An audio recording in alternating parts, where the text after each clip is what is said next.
Dear Diary, winter break is always an exciting time of year, but this one looks like it's going to be extra special. The girls and I have been invited on an all-expenses-paid trip to Quebec City in Canada to participate in a regional dog show. We'll get to stay in a fancy hotel, visit the winter carnival, and hang out with some real canine champions. It's going to be so amazing to get on a plane and fly away from River Heights for a while. Surely the excitement of a dog show will still be more relaxing than my usual schedule of fighting crime and solving mysteries. Won't it?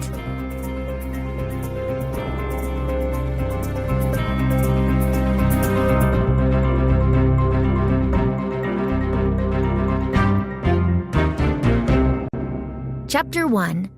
A Winter Wonderland.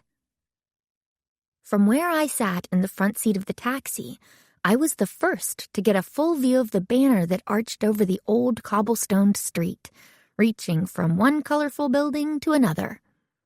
In festive red letters, it read, Bienvenue au Carnaval de Québec. Up ahead, I could see crowds of people milling through the streets, swaddled in winter coats and hats, their hands filled with plates of food or steaming cups of hot drinks. A light dusting of snow was sprinkled over everything, giving the whole of Quebec City the look of a picturesque sculpture in a snow globe, just waiting to be shaken up. "Look at this place!" George exclaimed from the back seat, leaning between the front seats to get a look out the windshield. She pulled her smartphone out of the pocket of her practical red winter parka and began snapping photos of the scene. "You guys, we have to stop and grab something to eat from one of these shops before we head to the hotel. Oh, my kingdom for poutine." "Poutine?" Bess asked. Bess and George are cousins. They're both my best friends, and the three of us are virtually inseparable. Bess's fair skin was still flushed from waiting outside in the cold for our taxi from the airport into town. She probably should have worn something a little warmer than her knitted beret and ivory peacoat, but Bess always was more fashionable than she was practical. She smoothed down her long blonde hair, combing the flyaway strands thrown up by the wind. "What's poutine?" "Only the most delicious thing in the world," George answered, her dark brown eyes sparkling. "It's French fries and cheddar cheese curds drenched in gravy." "That sounds a little," Bess began delicately, "heavy." "Don't knock it till you've tried it," George countered. "Have I ever steered you wrong?" Bess's eyebrows quirked. "Ahem, haggis," she said, pretending to cough. "What? Haggis is good," George spluttered. "If you like spicy oatmeal made of meat," I muttered with a smirk. George smacked her hand against her chest in mock dismay. "I too, Nancy?" "Don't worry," I said with a laugh. "I'll try the poutine. We both will. Isn't that right, Bess?" "Oh, all right," Bess said. "But right now, I'd much rather have a hot cocoa. How long before you're supposed to meet Louise at the hotel, Nancy?" I checked my watch. It was only 10:15, and I wasn't expected at Chateau Frontenac until 11. "We've got plenty of time. Why don't we get out here and walk? We don't have a lot of baggage to carry, and we can pick up a snack on the way." "Sounds perfect," George replied, pulling the furry hood over her short, dark hair. 45 minutes to stuff ourselves with Canadian delights before Nancy goes to the dogs." I chuckled and pulled out some Canadian bills to pay the driver. It was, in fact, dogs that had brought the three of us to Quebec City. A week ago, my father got a frantic call from an old friend of his, Louise Alain. She used to work for him as a paralegal many years ago before moving back to Quebec, where she grew up to raise show dogs. Louise had slipped on a patch of ice outside her house and broken her ankle, but that wasn't the real problem. The biggest dog show of the year was coming up in a week, and she couldn't walk. She desperately needed someone to step in and be her show dog's handler, or else she'd have to drop out of the show. I had recently learned that handler was the term used to describe the person who guides show dogs around the arena during competitions.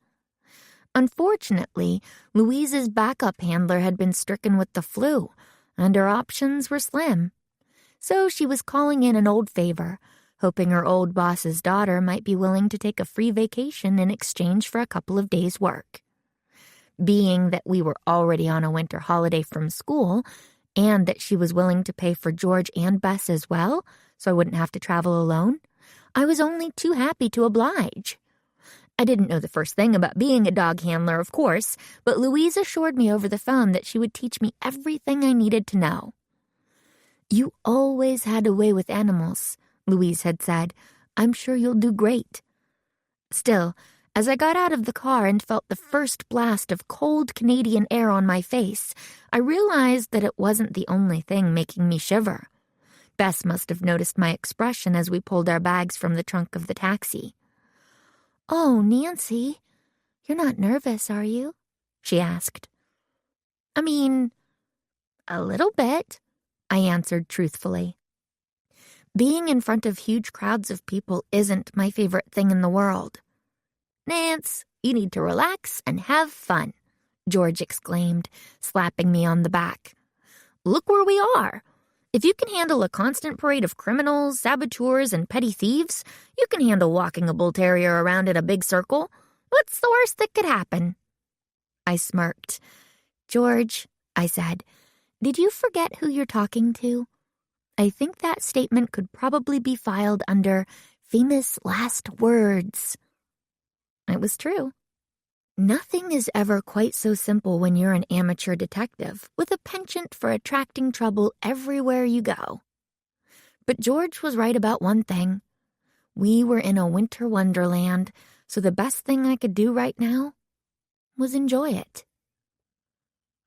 We found ourselves standing on Rue Saint-Louis, just under the shadow of a beautiful stone bridge. The bridge boasted domed towers and a crenellated archway that looked like it should be part of an ancient castle. To our left, in a large clearing dotted with trees, some carnival goers were wandering into a modern-looking building made entirely of ice, while nearby, a crowd cheered on two teams of young athletes playing a competitive game of hockey. "This is amazing," Bess said, her blue eyes taking it all in. "There's so much to see." "I know, right?" George replied. "That's the annual ice palace over there. It's where Bonhomme lives. We've got to go visit before we leave." "Who's Bonhomme?" I asked. "He looks kind of like a snowman wearing a red hat," George replied. "He's like the king of the carnival. He's supposed to be the spirit of happiness, who brings the spring after winter." "Well then, we'd better get a selfie with him," Bess said seriously. "You know, for the flowers." We walked on, enjoying the wondrous sights and smells of the carnival.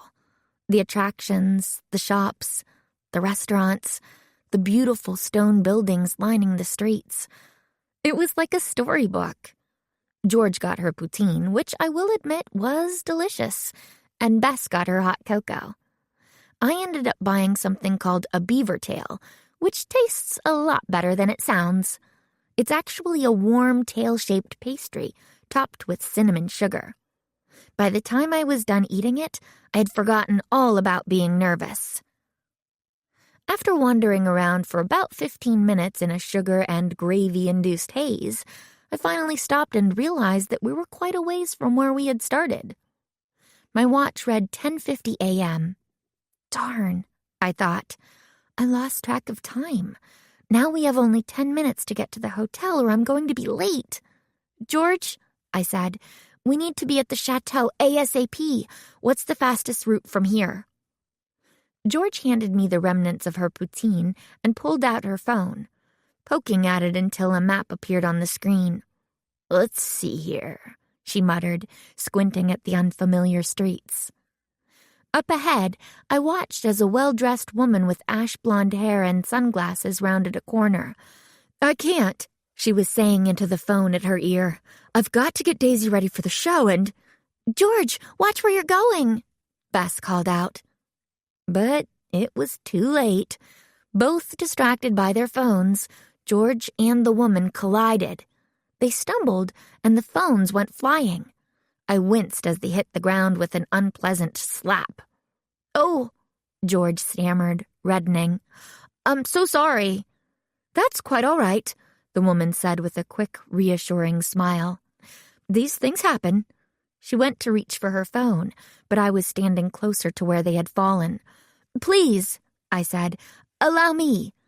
I bent to pick up the phones from the sidewalk, and luckily, it looked like they had both managed to survive the fall without much damage. The screen of the woman's phone displayed a photograph of a smiling family, a handsome man, 2 young girls in matching dresses, and a large black and tan Doberman Pinscher, posing for the photo with its pointy ears up and its head cocked in curiosity. I dusted the phone off with my sleeve and handed it back to the woman. "What a lovely family," I said, though I might have expected Daisy to be a poodle, not a Doberman. The woman froze and took her sunglasses off to see me more clearly. Her eyes were startlingly blue. "How did you—" she started to ask. I blushed. "Sorry," I apologized. "I couldn't help but hear you talking about getting Daisy ready for the show, and since there's a big dog show this weekend, I just put 2 and 2 together. I didn't mean to be nosy." "She can't help it," George added with a grin. "Telling Nancy not to pry is like telling the earth to stop revolving around the sun." The suspicious expression dropped from the woman's face, and she laughed. "Well, you certainly are observant, young lady. And here I thought you were some kind of crazed stalker or something. What a relief." "Do crazed stalkers normally go after show dog handlers?" Bess asked. The woman raised an eyebrow. "Stranger things have happened at Westminster, let me tell you," she replied. "Are you ladies here for the dog show as well, or the winter carnival?" "Both, really," I answered. "We just flew in from River Heights to be here. I'm going to be taking over as the handler for my friend's dog. She hurt her ankle last week and can't do it herself. Her name is Louise Alain. Do you know her?" "I know of her, certainly," the woman said, chuckling. "Everyone does. Louise has quite the reputation among dog show enthusiasts. I'm not surprised she's importing a handler from across the border. The woman simply never gives up. She's quite amazing.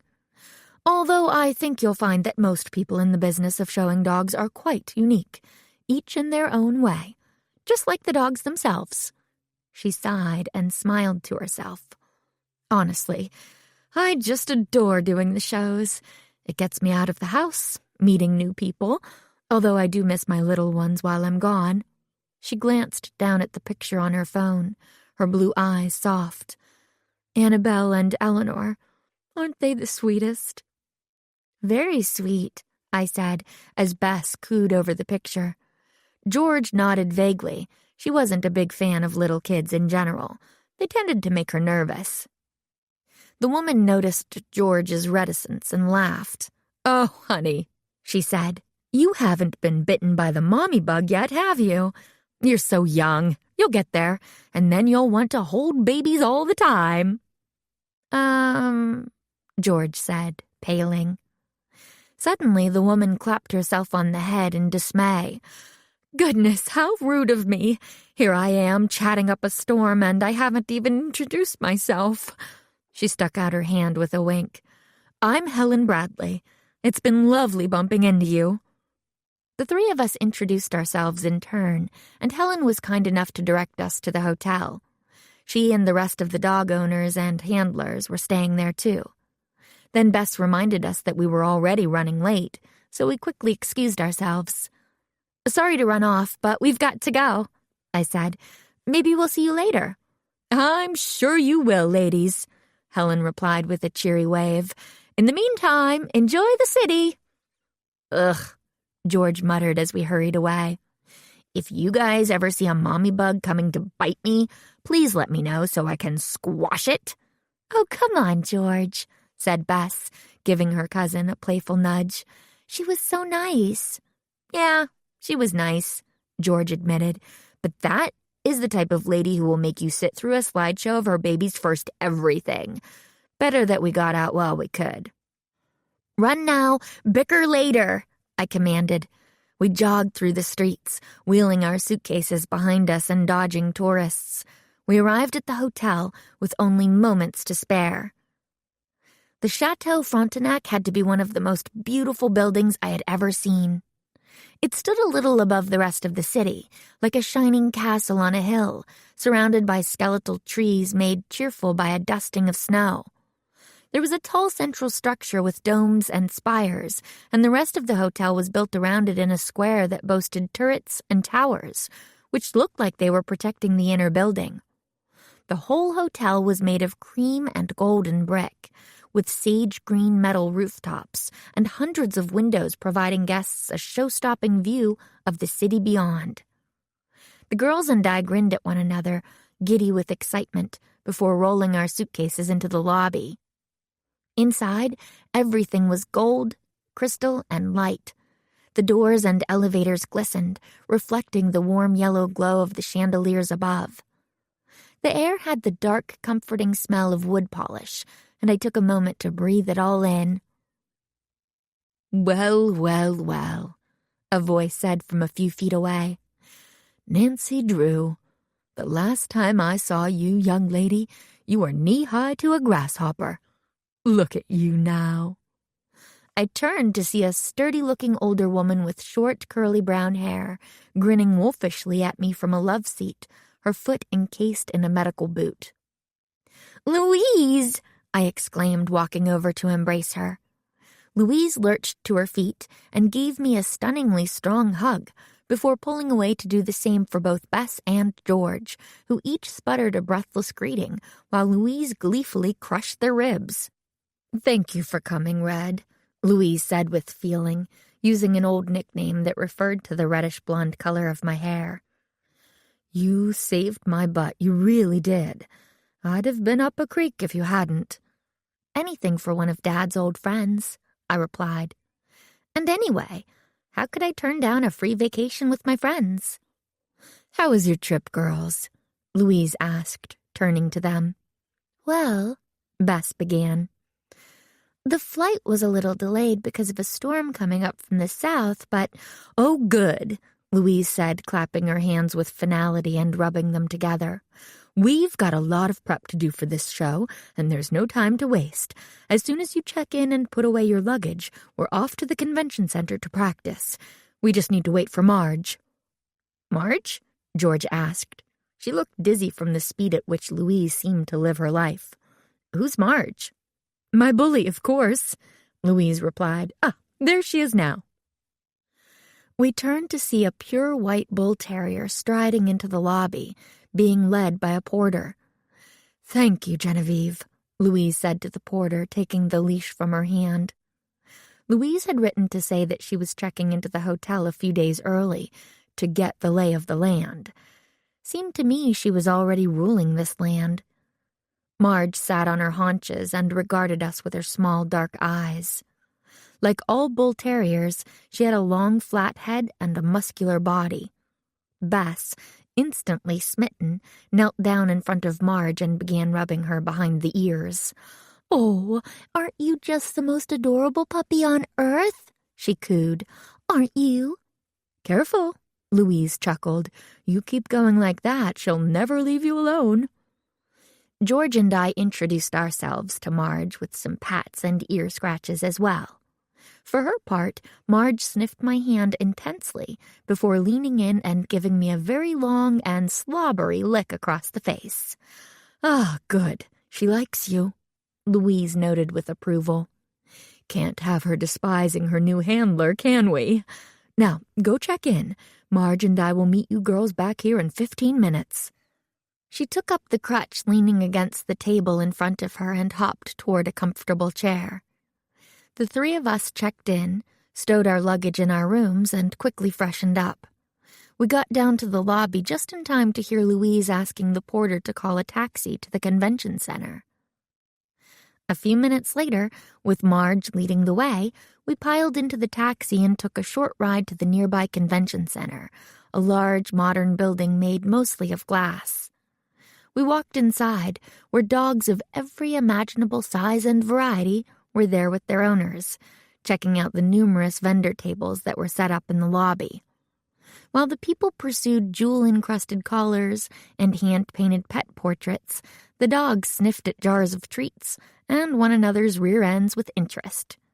Louise hobbled in like she owned the place and immediately accosted a petite middle-aged woman with deep brown skin and red-framed eyeglasses. "Angie, my girl," Louise said, clapping the woman on the back with her free hand.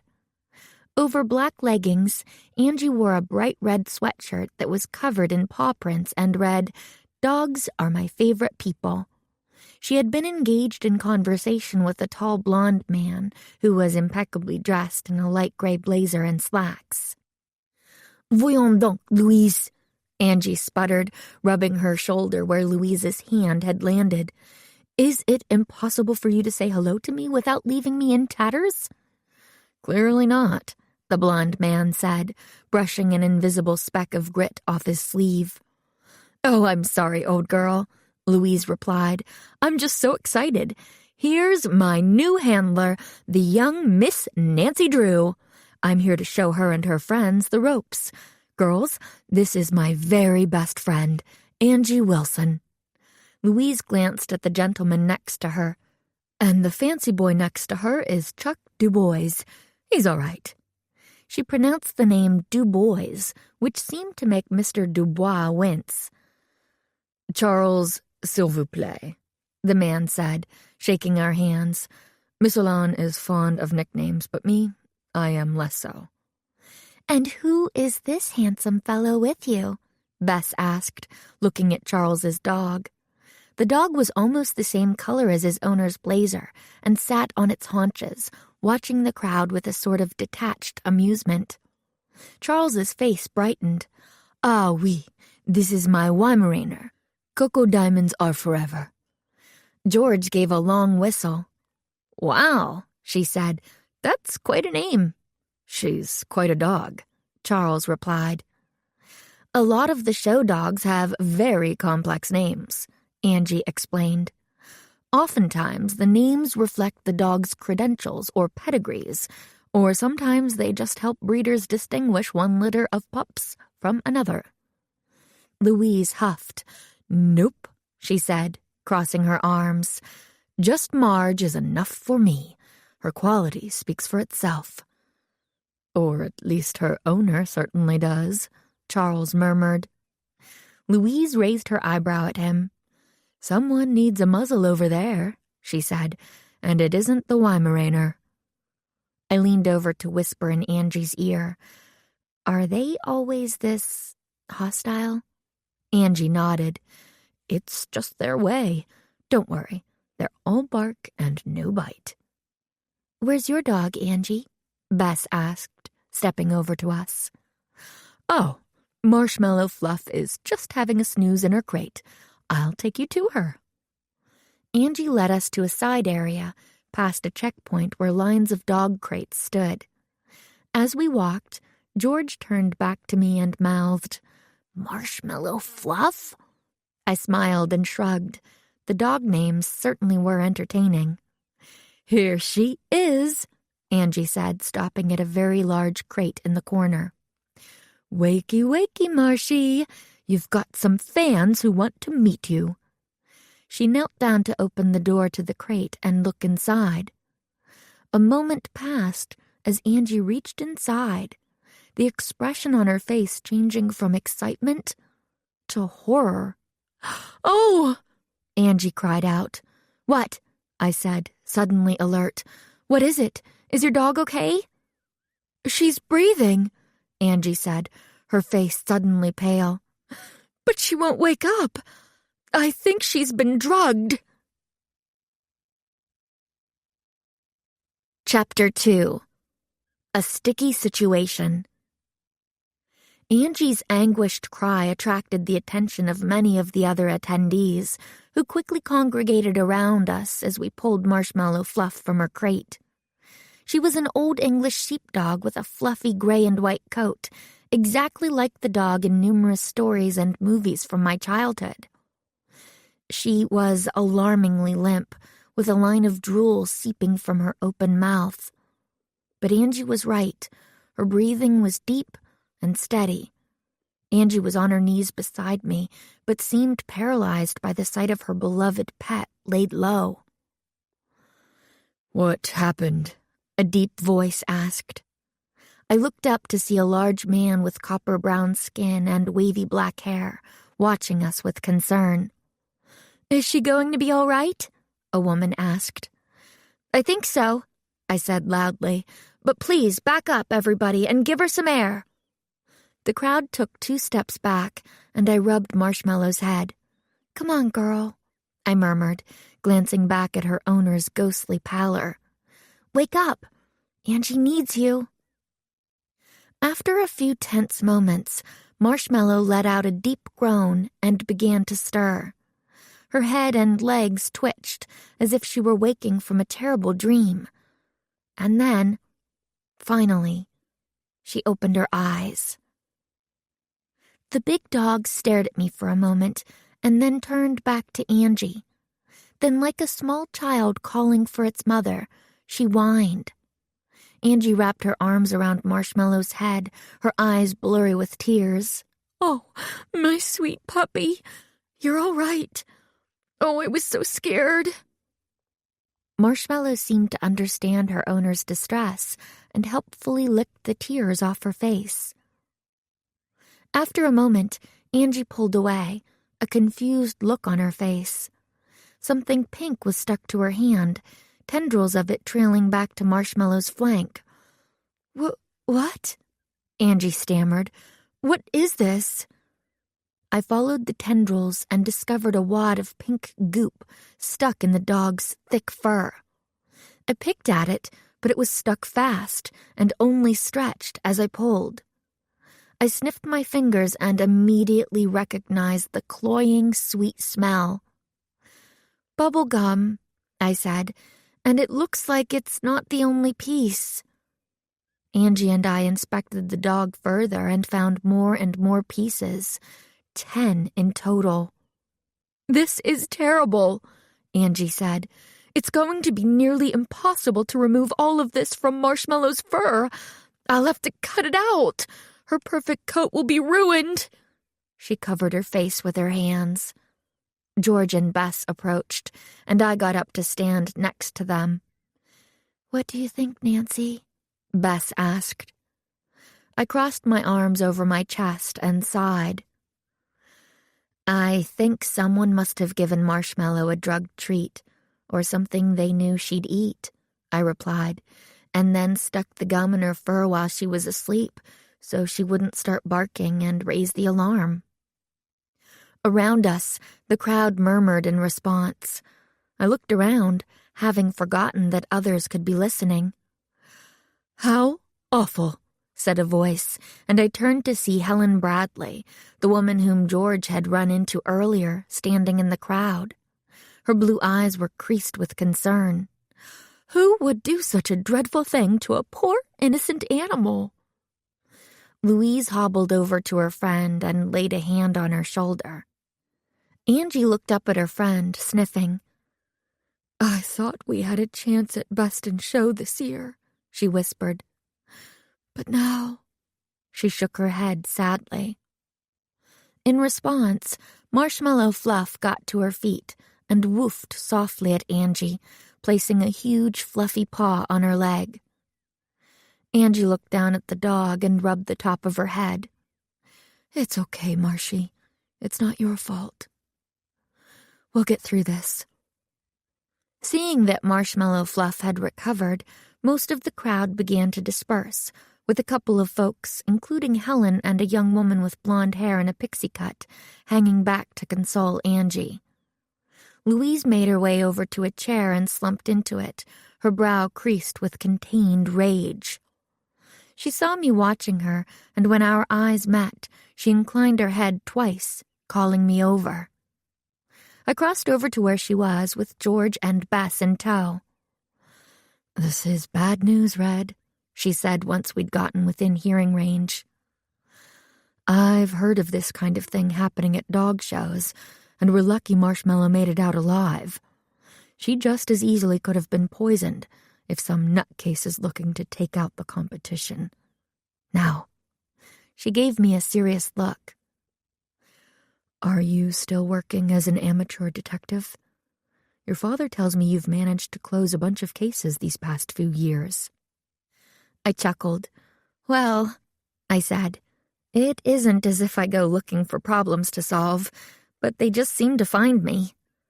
George cut in. She's being modest, Ms. Alain. When it comes to mysteries, there's no one better to have on your side than Nancy Drew. I can't tell you how many times Nancy has stopped criminals, even experienced ones, in their tracks. They don't take Nancy seriously, and it lands them in jail. I blushed and nudged George with my elbow. What? She replied. It's true. If anyone could sniff around this dog show and figure out who drugged Marshmallow Fluff, it's you. Louise's eyes lit up. Yes, will you do it, Red? If one dog is in danger, they all are. And if Angie manages to fix up Marshmallow's coat enough for her to compete, then the perpetrator might try again. We can't let that happen. She grabbed my arm with her strong, freckled hand, her voice soft. Please, honey, do it for the puppies. She turned to look at Marge, who was sitting quietly beside her. Right on cue, the bull terrier cocked her head and gazed at me soulfully with her little black eyes. I smiled. How can I say no? How indeed, Louise crowed, all vestiges of tenderness gone. She rubbed her hands together as if hungry for a fight. Whoever tried to take down that pup is going to be sorry they ever crossed you, aren't they, Red? Detective Nancy Drew is on the case.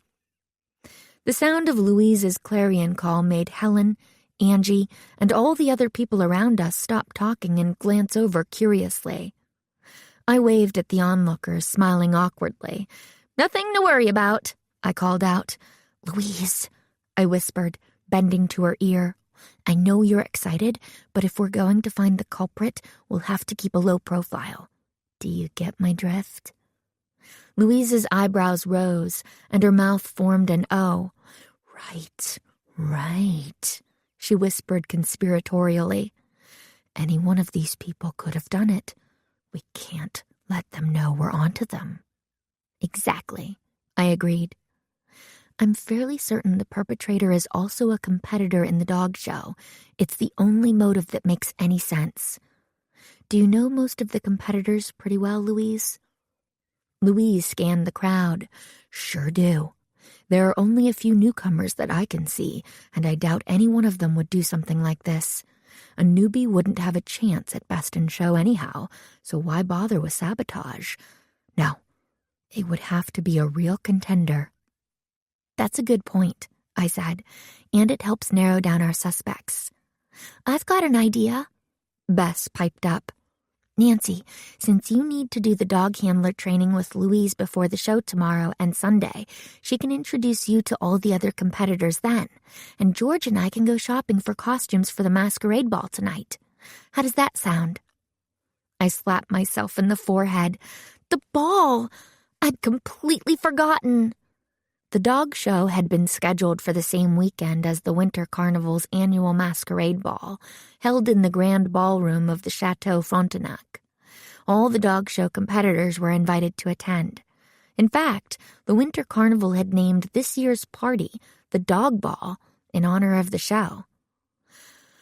Well, I didn't forget for a moment, Bess exclaimed. Shocker, George said with a smirk. Oh, please, said Bess, elbowing her cousin in the ribs. You know you're just as excited as I am. Masks, live music, and all-you-can-eat buffet? Come on, admit it. George looked at Bess, biting her lip. Finally, she blew out her cheeks in defeat. Fine, she said. I'm excited. Thrilled even. Are you happy now? Yes, Bess replied, throwing her hands up. Now let's leave Nancy to do her thing. You trust us to pick out a costume for you, right, Nance? I looked back and forth between them, super feminine Bess, with her blush pink sweater dress and cream-colored tights, and ultra-edgy George in her gray graphic tee, ripped jeans, and sneakers. I figured that between them, they'd probably find something that fell somewhere in the middle, which suited me just fine. "Surprise me," I said with a smile. "Oh, we will," George replied, waggling her eyebrows. After I waved goodbye to my friends, Louise and Marge led me into the main showroom. You'd think a room full of dogs would be loud and chaotic, but the scene before me was surprisingly orderly. Some handlers were practicing running their dogs around the ring and obeying commands, while others were on the sidelines at tables, trimming their dogs' nails, or blow-drying and brushing their coats until they shone. "It's like a full-service salon in here," I observed, and Louise nodded vigorously. "Nothing but the best for these pups," she said. "If you want to win, every detail matters." I walked by a woman in a cherry-red jumpsuit who seemed to be posing for a selfie with her large standard poodle. The poodle's black coat was shorn close to its body, except for the signature booties around its feet and the poofs of fur on top of its head and at the tip of its tail. After tapping the shutter on her phone several times, the woman peered at the screen to scrutinize the results, her ruby-painted lips puckered in concentration. Louise noticed me looking at the woman and stopped before we passed. "Hey, V," Louise said. "Meet my new handler, Nancy Drew." The woman called V looked up at me, her dark eyes a challenge. "Oh-ho," she said. "You bringing in a ringer, old girl?" Louise hooted. "No," she said. "Nancy's as green as grass, but clever like a fox. She learns fast. Don't you count Marge out yet, V. Just because I'm out of the running doesn't mean she is." "Well then," V said, "allow me to introduce myself to the competition." She turned to me and extended a manicured, bejeweled hand.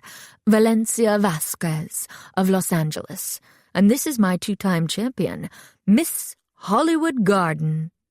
She gestured toward the poodle, who I now noticed wore a bejeweled collar to match her owner's rings.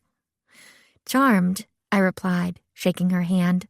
"Well, don't let us keep you. I'm sure you have lots to do." V raised a sculpted eyebrow and tittered. "Not nearly as much as you do, my dear," she said, and turned back to Hollywood Garden to pose for another selfie. "Boy," I muttered to Louise as we turned away. "She's a real peach, isn't she?" "If looks could kill, every dog show V's ever gone to would be a crime scene," Louise said airily. "But it's all part of the game. V has been on the show circuit for years now. She's a consummate professional. She's like her dog, really. That poodle looks like a gussied-up bird brain, but in reality, she's one of the smartest, most athletic competitors in this room. It's something to keep in mind, Red. If you want to see the truth of a person, just look at their dog." I gazed over at Louise as she said this, with sturdy, loyal Marge at her side. I had to admit, owner and pet seemed to make a perfect pair. Maybe there was something to Louise's strange advice. We stopped as we reached the ring, and Louise solemnly handed me Marge's lead. "Time to warm up with a few laps around," she said. "I'll hop along next to you as best I can and give you some tips." Louise gave me a small clicker and some treats to help correct Marge's gait as we went. "Now," she said as we began to move forward, "all the movement should come from your hips. Brisk, smooth strides. Keep your upper body and the hand holding the leash still. Imagine you've got a glass of water on your head and you don't want it to spill. Let your other hand move naturally, as if you were out for a stroll in the park." Suddenly, what had seemed like nothing at all felt very, very complicated. I felt like a clumsy oaf at first, taking steps that were either too small or too large, almost getting myself tangled up in the lead. But after a little while, I felt a certain rhythm with Marge, and things got a little easier. Good. Louise nodded, trying to keep up. Now you're getting it, Red. She stopped to watch us run a couple of laps, and then we slowed down again so she could keep up with our pace and point out a few of the other competitors. There was a bespectacled man from West Texas named Curtis, who was showing a Boston Terrier. The pixie blonde from earlier, whose name was Alice, her Shih Tzu was apparently a pretty strong contender, and a handsome young man named Byung, who had traveled all the way from Korea to showcase his Chow Chow, named Golden Supernova. Finally, we stopped for a water break for both Marge and me. Louise went off to chat up one of the judges, just to make sure they'd changed Marge's handler from Louise's name to mine. A few moments after she'd left, Alice walked up to me. She held her brown and white Shih Tzu in her arms and was petting it nervously as she approached. Hello, she said, having a hard time looking me in the eye. I hear you're Marge's new handler? Yes, I'm Nancy, I said brightly. You're Alice? The woman nodded. Yes, Alice Chesterfield. And who's this? I asked, gesturing toward her dog. This is Piaolang de Gonju, Alice said seriously, as if she were introducing royalty. Her whole demeanor changed once we were talking about her dog. Wow, I said. It's Chinese for beautiful princess, Alex explained. I call her Pia for short. Shih Tzus are an ancient breed, you see, and Pia's bloodline goes back all the way to the 17th century, to a dog gifted to the emperor by the Dalai Lama. Pia, as if she understood that her noble lineage was being discussed, raised her head and looked at me imperiously. Wow, I repeated, unsure of what else to say. Anyway, Nancy, Alice continued, her shyness returning. I wanted to talk to you because I heard that you were looking into who put the gum in Marshmallow Fluff's fur. Yes, I suppose I am. I smiled politely, but I was pretty annoyed. If Alice already knew about my investigation, it was possible everyone did. So much for keeping a low profile. Well, normally I don't like to butt my head into things like this, Alice said. But in New York, we always say, if you see something, say something. So, she bit her lip. I took a step closer to the woman. Did you see someone do this to Ms. Wilson's dog, Alice? I didn't see her do anything, Alice said quickly. I'm not making any accusations, but I did see Valencia Vasquez walking toward the crates a little while before it happened, and I've literally never seen her without a stick of gum in her mouth. Alice looked uncomfortable. Again, I'm not saying she did it. Valencia is a good friend of mine, but if it was her, I just want to do the right thing, you know? I put my hand on Alice's arm. Of course. Thank you for the information, I told her. I'll look into it. Alice smiled at me, a quick, anxious smile, before she put Pia over her shoulder and hurried away. As she retreated, the Shih Tzu regarded me with the kind of look a king gives a peasant begging in the street. Boy, I thought, Helen Bradley was right. The people at these dog shows are certainly unique. I took a deep breath and sighed. I'd been in Quebec City for only a few hours, and already a tangled web of possible suspects was growing in this petty crime I was investigating. And something in my gut told me that this was only the beginning. Chapter 3. Belle of the Dog Ball. After a couple of hours of handler training, Louise and I made our way back to the Chateau Frontenac to relax before the evening's festivities. I climbed the magnificent golden spiral staircase up to the second floor to my room. We'd been in such a hurry earlier when we dropped off our luggage that I'd barely gotten a chance to check it out properly. But after an appreciative glance around the room, with its white-paneled walls and big picture window overlooking the city, I collapsed onto the welcoming bed and fell asleep. When I woke again later, the room was filled with the rosy light of dusk, and someone was hammering on my door. Rubbing the sleep from my eyes, I plodded over to the door and opened it to find George and Bess standing there, dressed from head to toe for the masquerade ball. "Rise and shine, sleepyhead," Bess said brightly. "It's time to party." All the drowsiness left me as soon as the sunshine that is Bess Marvin entered the room. She was dressed in a floor-length icy blue gown, with silver and blue sequins covering the bodice. Over her face, she wore a silvery mask with many points coming off it, like a sparkling snowflake. "Bess, it's lovely," I told her, "and so winter-appropriate."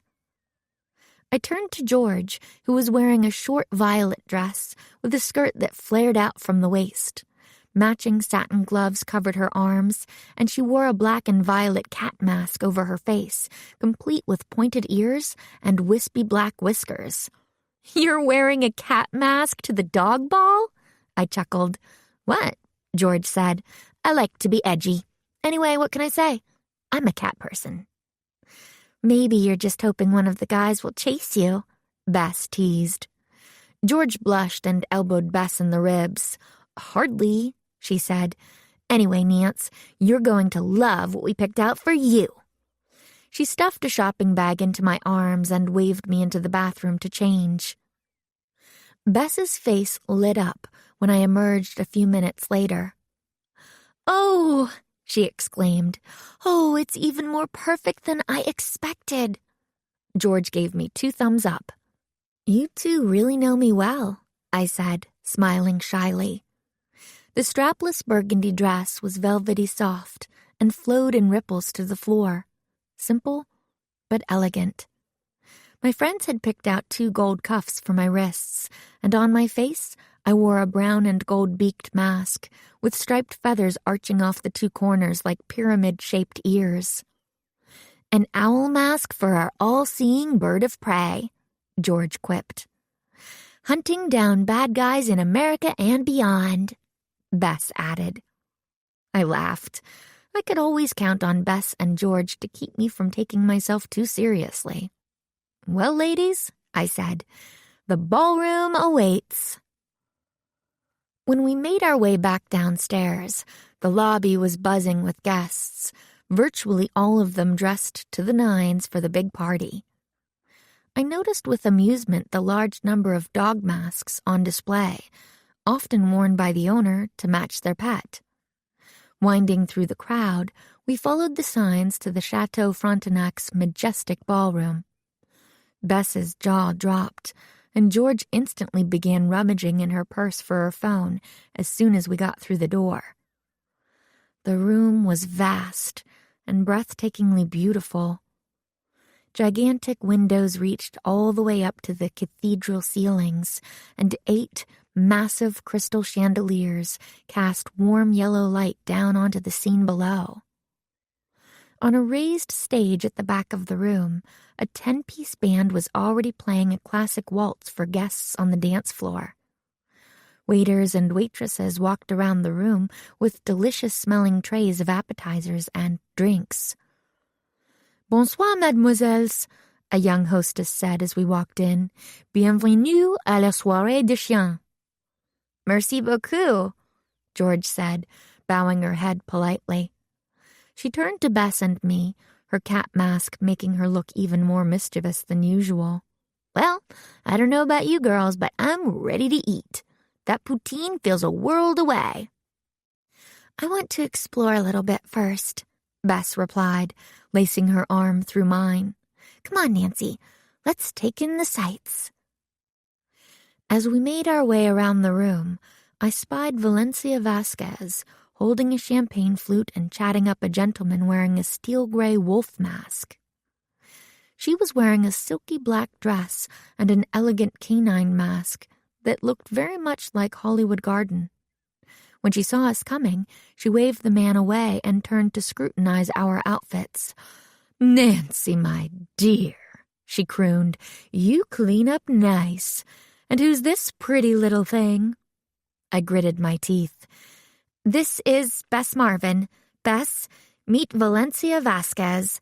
Her poodle is competing in the non-sporting group. Nice to meet you, Bess said, nodding her head. Considering Valencia's blunt honesty, I took a chance and asked, So, V, you've been in the dog show game a while. What do you think of the competition this year? Valencia took a sip of her champagne and scanned the room. She replied. A lot of the same faces as usual. Helen is about as threatening as a can of peaches, but she's got a pretty solid game. The judges like her down-home suburban charm. She did well in last year's shows in Chicago and Amsterdam, and actually took best of breed in Helsinki. Charles is hit or miss. He only shows on occasion. And as for Alice, here Valencia scowled, as if she had tasted something bitter. You never know what will happen with her around. Oh? I asked. She seemed like kind of the quiet type. A snake is quiet, too, Valencia scoffed. Bess and I exchanged a glance. I had told her about the conversation I had that afternoon with Alice when she told me Valencia should be my number one suspect. And how about the others? I asked, hoping to squeeze Valencia for as much gossip as possible while she had a belly full of champagne. That one? She pointed to the large man who I'd seen in the crowd when we were trying to revive Marshmallow. He's new. His name is Joe something. Joe Cook, I think. Now there's a quiet type if I've ever seen one. He's barely said a word to anyone since he arrived. Got a basset hound competing. Shirley Heartbreaker. Nice dog.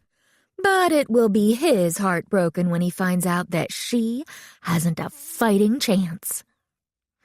I glanced over to look at Joe, who was pressed up against a wall on the far side of the room. He wore a plain scarlet mask over his face and kept checking his watch. Doesn't look like he's having much fun, I commented.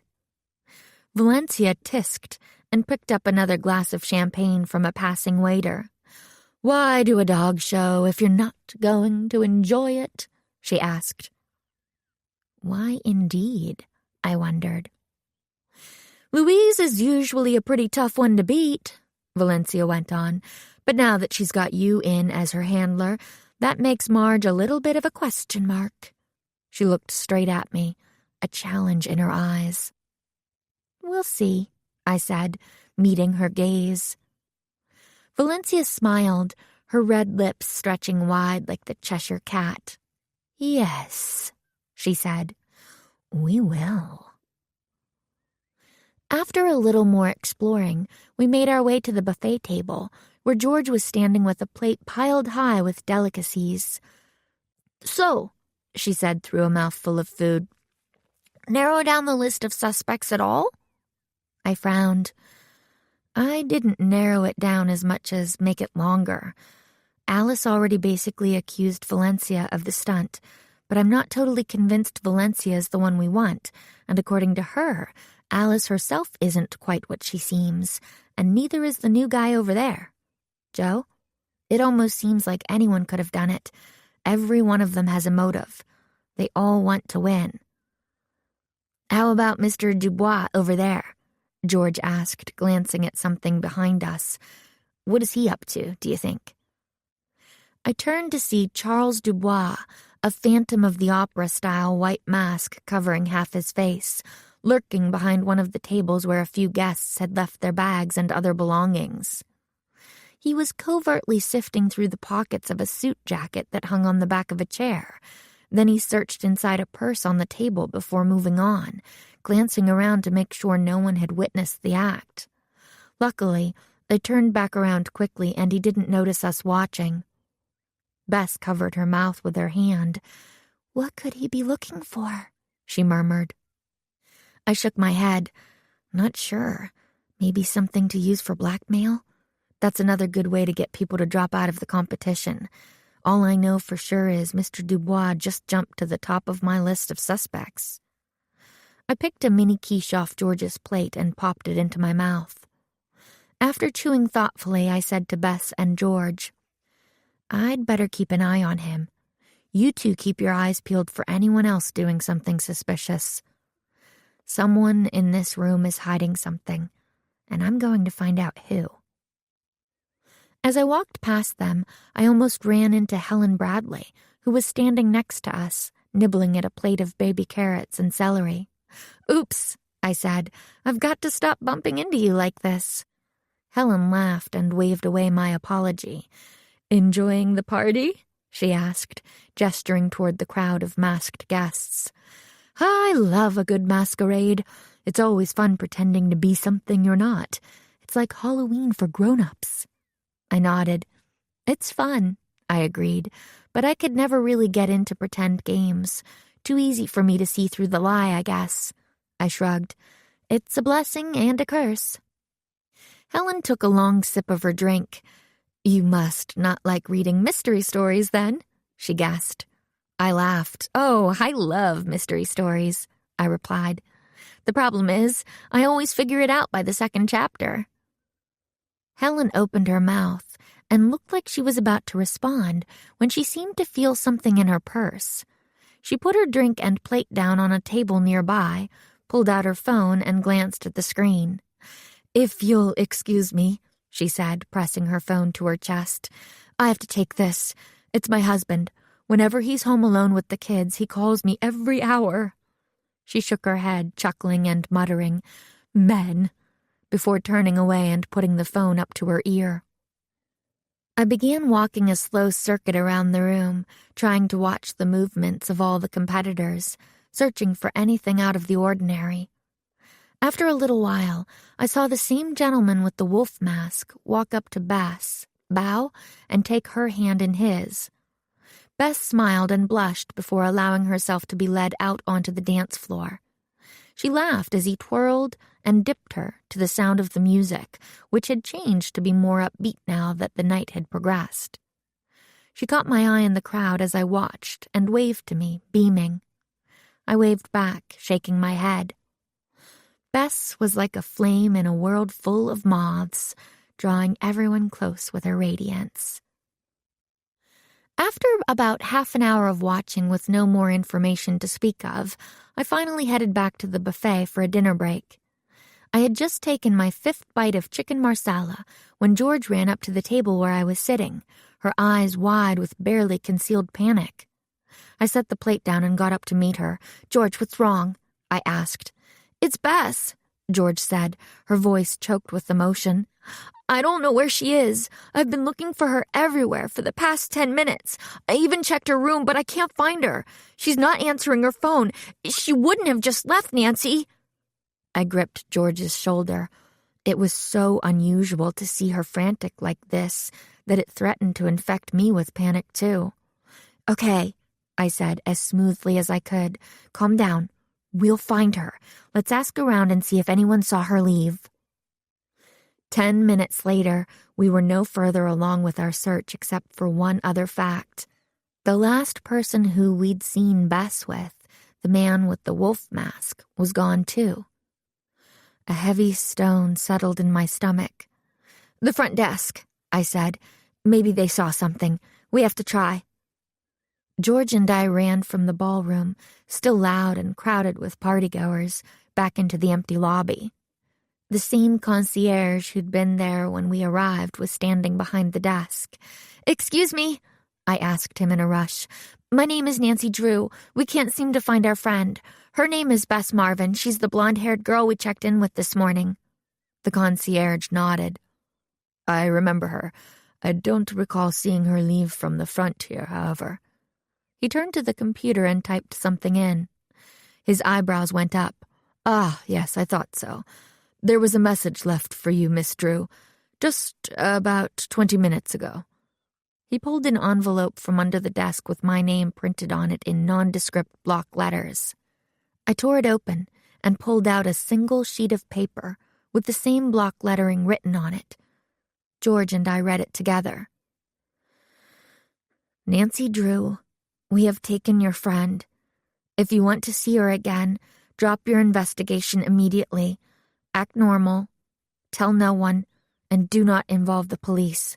If you do as we say, Bess will be returned to you as soon as the dog show is over. You don't want to find out what will happen if you ignore our orders. You have no idea who you're dealing with. Do the show and go home. Or else. I turned to George, all the blood draining from my face. "What are we going to do?" George whispered. My pulse was roaring in my ears as I tried to understand how a little prank at a dog show had come to this. "I don't know," I said, feeling helpless and confused. "I don't know." Chapter 4. A Wolf in the Night. "Hi! You have reached the voicemail of Bess Marvin. I can't get to the phone right now, but if you leave a message, I'll get back to you as soon." I clicked my phone off and tried to breathe through the nausea rising into my throat. "Her phone is turned off. It's going straight to voicemail," I murmured to George. She blinked, dashing a tear from her face. "You're no good to Bess if you panic," I thought. "Focus. Think. Plan. What's your next move?" "Can you interview the waitstaff?" I asked George, holding her shoulder to steady her. "Ask if any of them spoke to the man in the wolf mask, if they know anything about him at all." George nodded, looking relieved to be given instructions. "What are you going to do?" she asked. "Look for clues to where he might have taken her," I said. "If these people think we're going to just follow their orders and wait for them to bring her back, they're dead wrong." I felt my pulse slow and my back straighten as my fear transformed into a single-minded purpose. This town was full of obedient creatures at the moment, but I wasn't one of them. George's mouth was pressed into a hard line. "Right," she said. But after a moment, her brow creased. "I just don't get it, though, Nancy. Why would someone resort to kidnapping just over some kind of petty sabotage at a dog show? It doesn't make sense." "You're right, it doesn't," I agreed, which makes me think this must be about something else. "Something else?" George asked. "Like what?" "I don't know," I confessed, but maybe when we started sniffing around about the attack on Marshmallow Fluff, we stumbled into something bigger. Something these people don't want to risk me exposing. I shrugged. "I don't know," I repeated, "but that's my best guess until we get more information. I'm going to scour this place while Bess's trail is still warm and see what I can find." "Okay," George said. "Text me if you find anything, and we'll meet up later."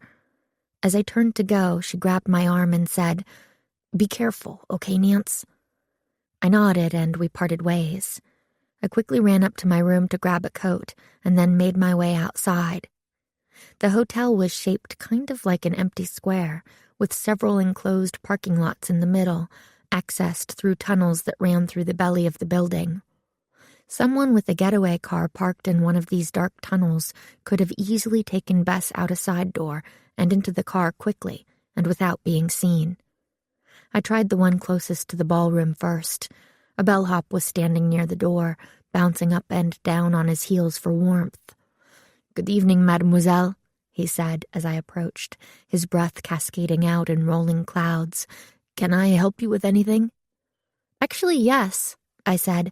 "I'm looking for my friend. She's blonde, and she was wearing a light blue dress and a silver mask tonight. Last I saw her, she was with a man in a dark suit and a wolf mask. Did you happen to see them leave?" The bellhop cocked his head and reached into the pocket of his coat. "A silver mask like this?" His outstretched hand held Bess's mask. I reached out and grabbed it. Just holding it in my hands made me feel like Bess was somehow within reach. "Yes, this is hers. Where did you find it?" "I went inside to get a coffee about 45 minutes ago," the bellhop said. "I was only gone for maybe 10 minutes, but when I got back, I found this mask on the ground over there." He pointed to a parking space just outside the nearest tunnel. I ran over to where he'd pointed and noticed some tire tracks imprinted in the snow. There was some strange grayish-white fibers stuck into the tracks. Could they hold a clue to where Bess might have been taken? I pulled a handkerchief from my purse and gathered some of the fibers into it so I could look at them more closely later. I stood, planning to return to the bellhop to ask him more questions, when a blur of movement from the opposite tunnel caught my eye. A tall figure in a black parka, the hood pulled low over his face, was watching me, and I wondered why. "Excuse me," I called out to him. The figure turned around and began to walk away, through the tunnel toward the street. "Wait!" I yelled, but that only seemed to propel him faster, and within moments I'd lost sight of him. "Oh, no, you don't," I muttered to myself and took off running. Thank goodness I was wearing flats, I thought, as I charged across the parking lot and through the dark tunnel. I popped out onto a busy thoroughfare lit by streetlights and scanned the street for the figure. He was about 30 feet away, heading toward town at a brisk clip. I chased after him, shouldering past groups of tourists, the frigid air burning my lungs. He must have heard the rapid slap, slap, slap of my shoes on the pavement coming closer, because he turned to see me approaching and immediately took a sharp right to cross the street at the red light. I pushed myself for a burst of speed, managing to make it halfway across the road before the light began to change. But there must have been a slick of black ice right near the curb, because before I knew what was happening, my feet had gone out from under me, and I fell headfirst into the pavement.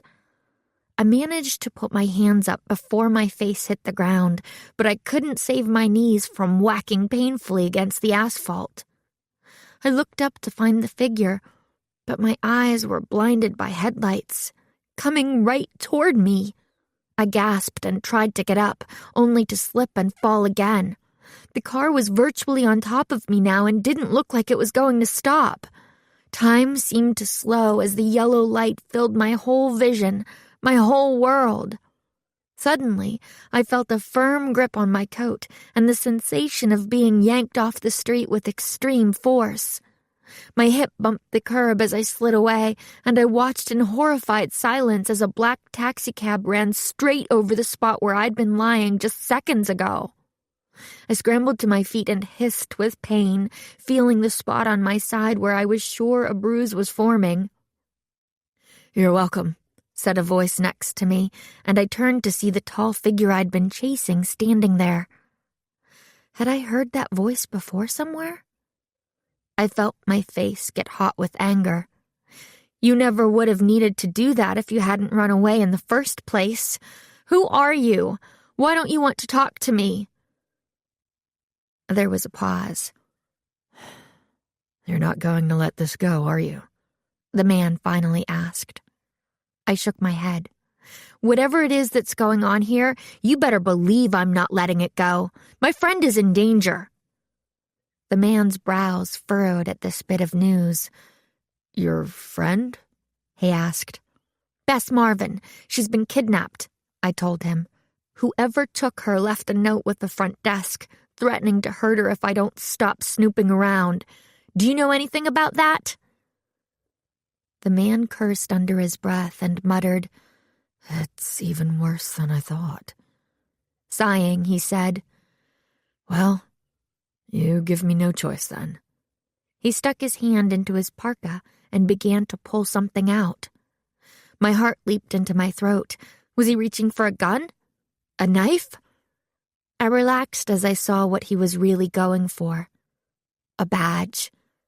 It had a picture of the globe with a sword running through it and the words, "International Police Interpol," engraved above and below. On the ID card above was a photo of a familiar face. "Charles Dubois?" I said incredulously. Charles pulled the hood of his parka down, revealing an expression full of frustration. "You're an undercover agent?" I asked. "Oui, for now," he said, "though you aren't making it easy for me, mademoiselle." "You aren't here because someone is sabotaging the dog show," I said, my mind whirling. "You're here because of something else, aren't you?" Charles cleared his throat and studied the street around us. "Walk with me," he murmured. If we are going to talk about this, we need to do it on the move. We began strolling side by side, heading back in the direction of the chateau. For several years now, Charles began. I have been investigating an international jewel thief who is allegedly traveling around the world, posing as a dog show exhibitor. We got wind of the situation from some of our agents in Europe, but the problem was that no one knew anything about the thief. Nothing at all. I was confused. Why would a jewel smuggler want to pretend to be a dog show competitor? When you travel with animals, particularly show dogs, Charles explained, it's easy to sneak things through customs in the crates. Show dogs are given a bit of leeway because their owners are so... Charles seemed to have difficulty with what he wanted the next word to be. Particular, he finally said, about their animals. And no one would blink at an exhibitor with several championships under their belt doing a lot of international travel. It's part of the job, after all, going from one show to another. I nodded. Okay, that makes sense. Charles went on. The only information we have is snippets of recorded conversations picked up about someone called Surefire.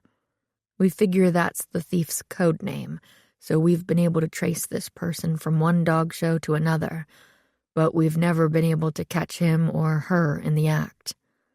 I've been posing as an exhibitor myself, competing in show after show in an effort to arrest Surefire.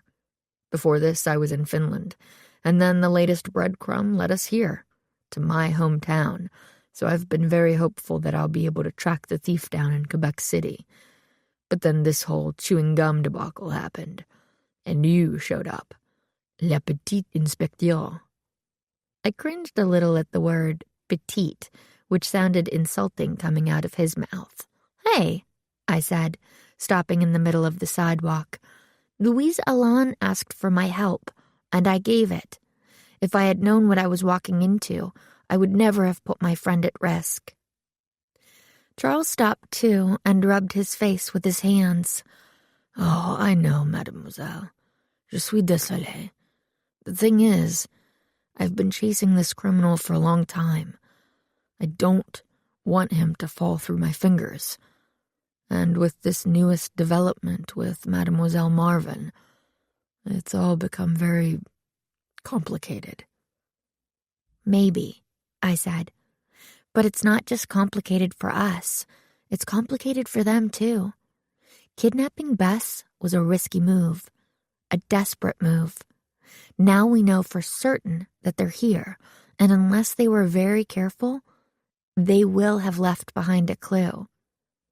I reached into my purse and pulled out the handkerchief with the fibers inside. And let me tell you something, I added, handing the evidence to Charles. They weren't very careful. Charles touched the fibers with his finger and smiled. Well, Mademoiselle Drew, he said, perhaps having you around won't be such a headache after all. He began to pick up the pace again, taking a shortcut back toward the hotel. Dépêchez-vous, he said, hurrying me along. The clock is ticking, and you and I have a crime to solve. Chapter 5. On the Scent. As we made our way back to Chateau Frontenac, moments after I'd texted George to meet us in the lobby, I spied Louise and Angie walking out the front door, with Marge and Marshmallow Fluff in tow. Angie was holding both leashes, so Louise could concentrate on walking with her crutch. Aha, said Louise as we approached, eyeing us both suspiciously. Are you consorting with the enemy now, Nancy, or just grilling him for information? Charles coughed and gave me a warning look. I was just getting a little overheated inside that crowded ballroom, I lied, so he brought me out here for some fresh air. How kind of you, Chuck, Louise said, still suspicious. Charles cringed visibly at the nickname.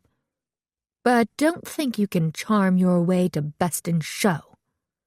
She waggled her finger at him disdainfully before turning to me again. "Where are your 2 girlfriends anyway? Why didn't they help you?" Charles coughed again, more forcefully this time. Louise stared at him. "What's with you?" she asked. "Cold getting to you?" The girls turned in early for the night," I said quickly. I felt terrible for lying to Louise, but I had no choice. "It's been a long day for all of us." I turned to the dogs, hoping to change the subject. "Oh, Marshmallow, you look well after your ordeal." Sure enough, the big white dog seemed no worse for wear, except for some small tufts of hair missing from a couple of spots on her back. Her huge pink tongue lolled out in excitement at the sound of her name, and she happily slurped my hand, covering it entirely with goo. "Yeah," I said, with a strained smile as I wiped it on my coat. "Good girl. Nice girl." "I did my best with her coat," Angie said with a shrug. "The gum wasn't that badly stuck, so I got most of it off without having to cut the fur. Hopefully it won't hurt her chances with the judges too much." "It's hardly noticeable," I assured her, scratching the big sheepdog behind the ears. "She's a great dog. They'd be fools not to see that." Angie beamed, and the dogs began to pull impatiently on their leads. "Duty calls," Angie called out, and the 2 women walked past us down the sidewalk. "Whew," I said to Charles when they were finally gone, letting out a breath I didn't know I was holding. I hate not being able to tell her what's really going on.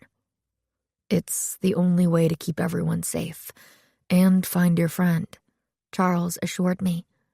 "Keep the circle small. Louise Alain keeps secrets like a sieve holds water. She's the last person who needs to know all this." He held open the door, and I walked inside. I smirked. "You just don't like that she calls you Chuck." "Pah," Charles spat.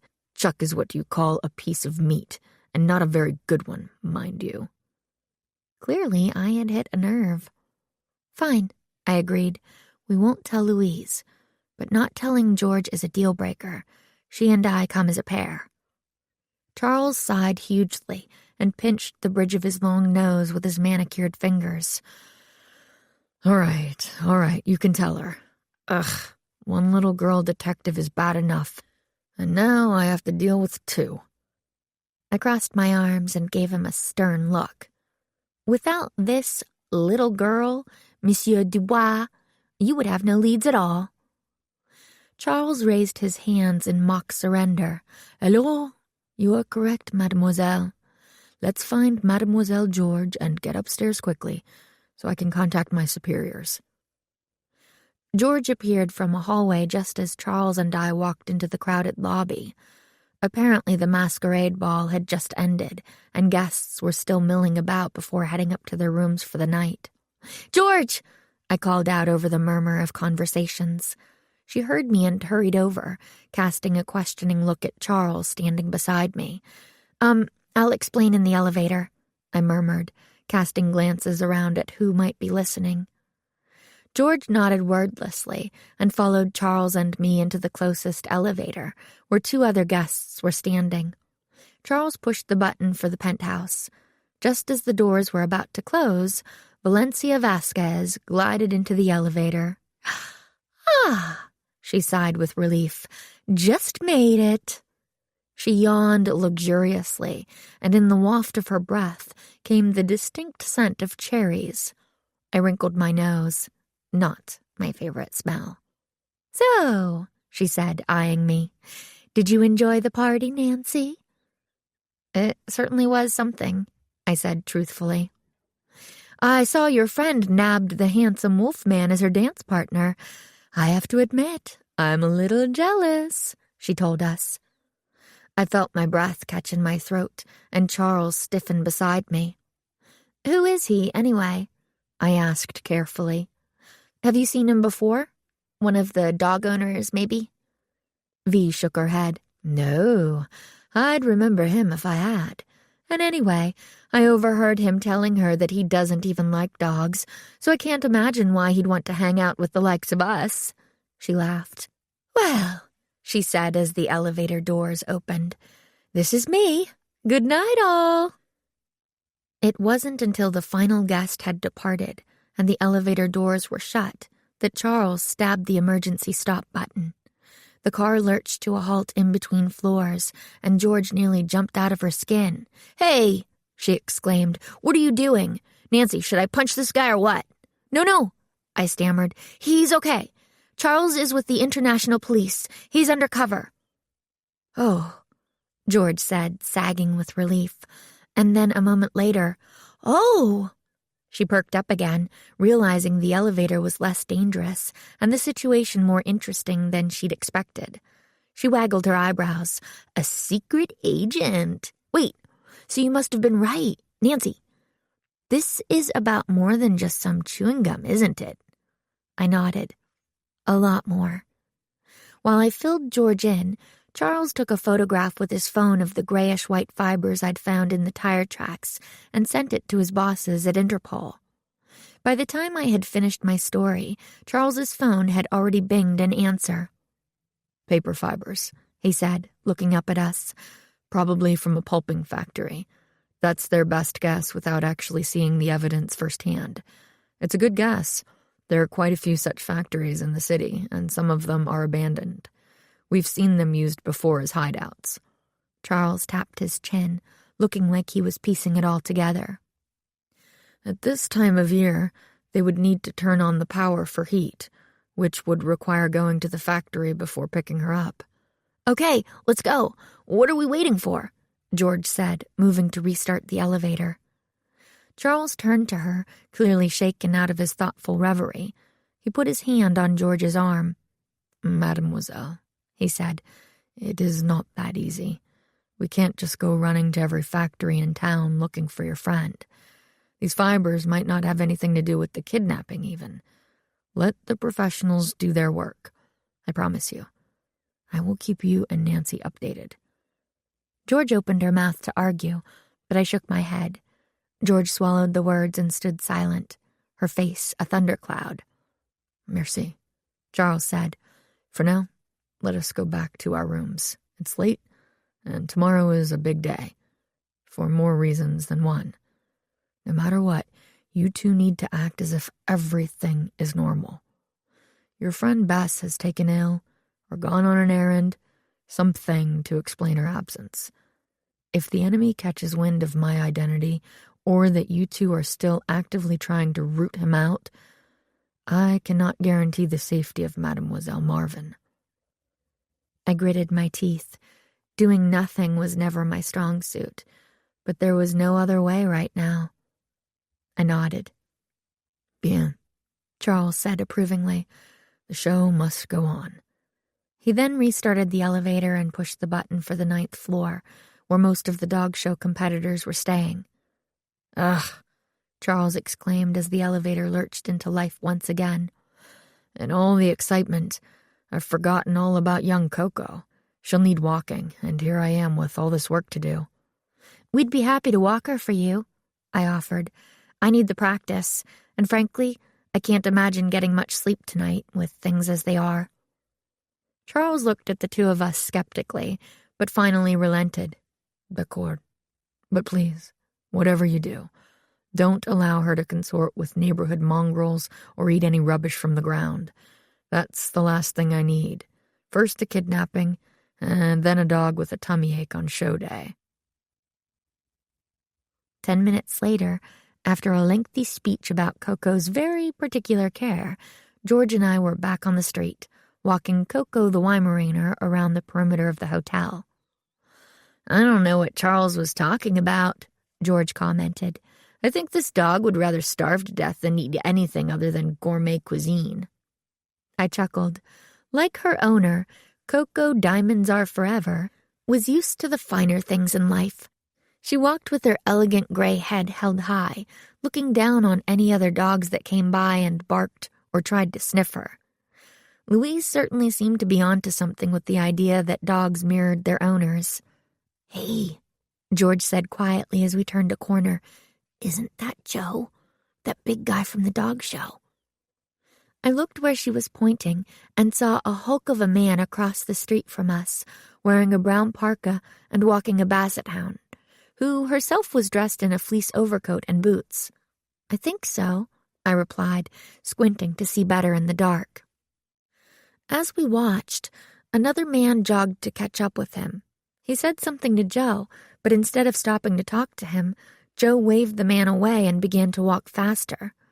However, this didn't seem to deter the man, who pursued Joe down the street. "Let's cross here," I muttered to George, who nodded knowingly. I wanted to see exactly how this was going to play out. Pulling our own parkas down over our faces, we followed a little ways back as the man tried to keep pace with Joe's enormous strides away from him down a deserted side street. "Wait up!" the man called out. "Bullseye!" At that, Joe stopped in the middle of the sidewalk and allowed the man to catch up with him. George and I dove behind a dumpster to avoid being seen as Joe whirled around and grabbed the man by his coat collar, lifting him up from the ground like he weighed nothing. The man yelped in shock. "Hey!" he protested, squirming in Joe's grip. "Let me go!" Joe's voice was low and dangerous.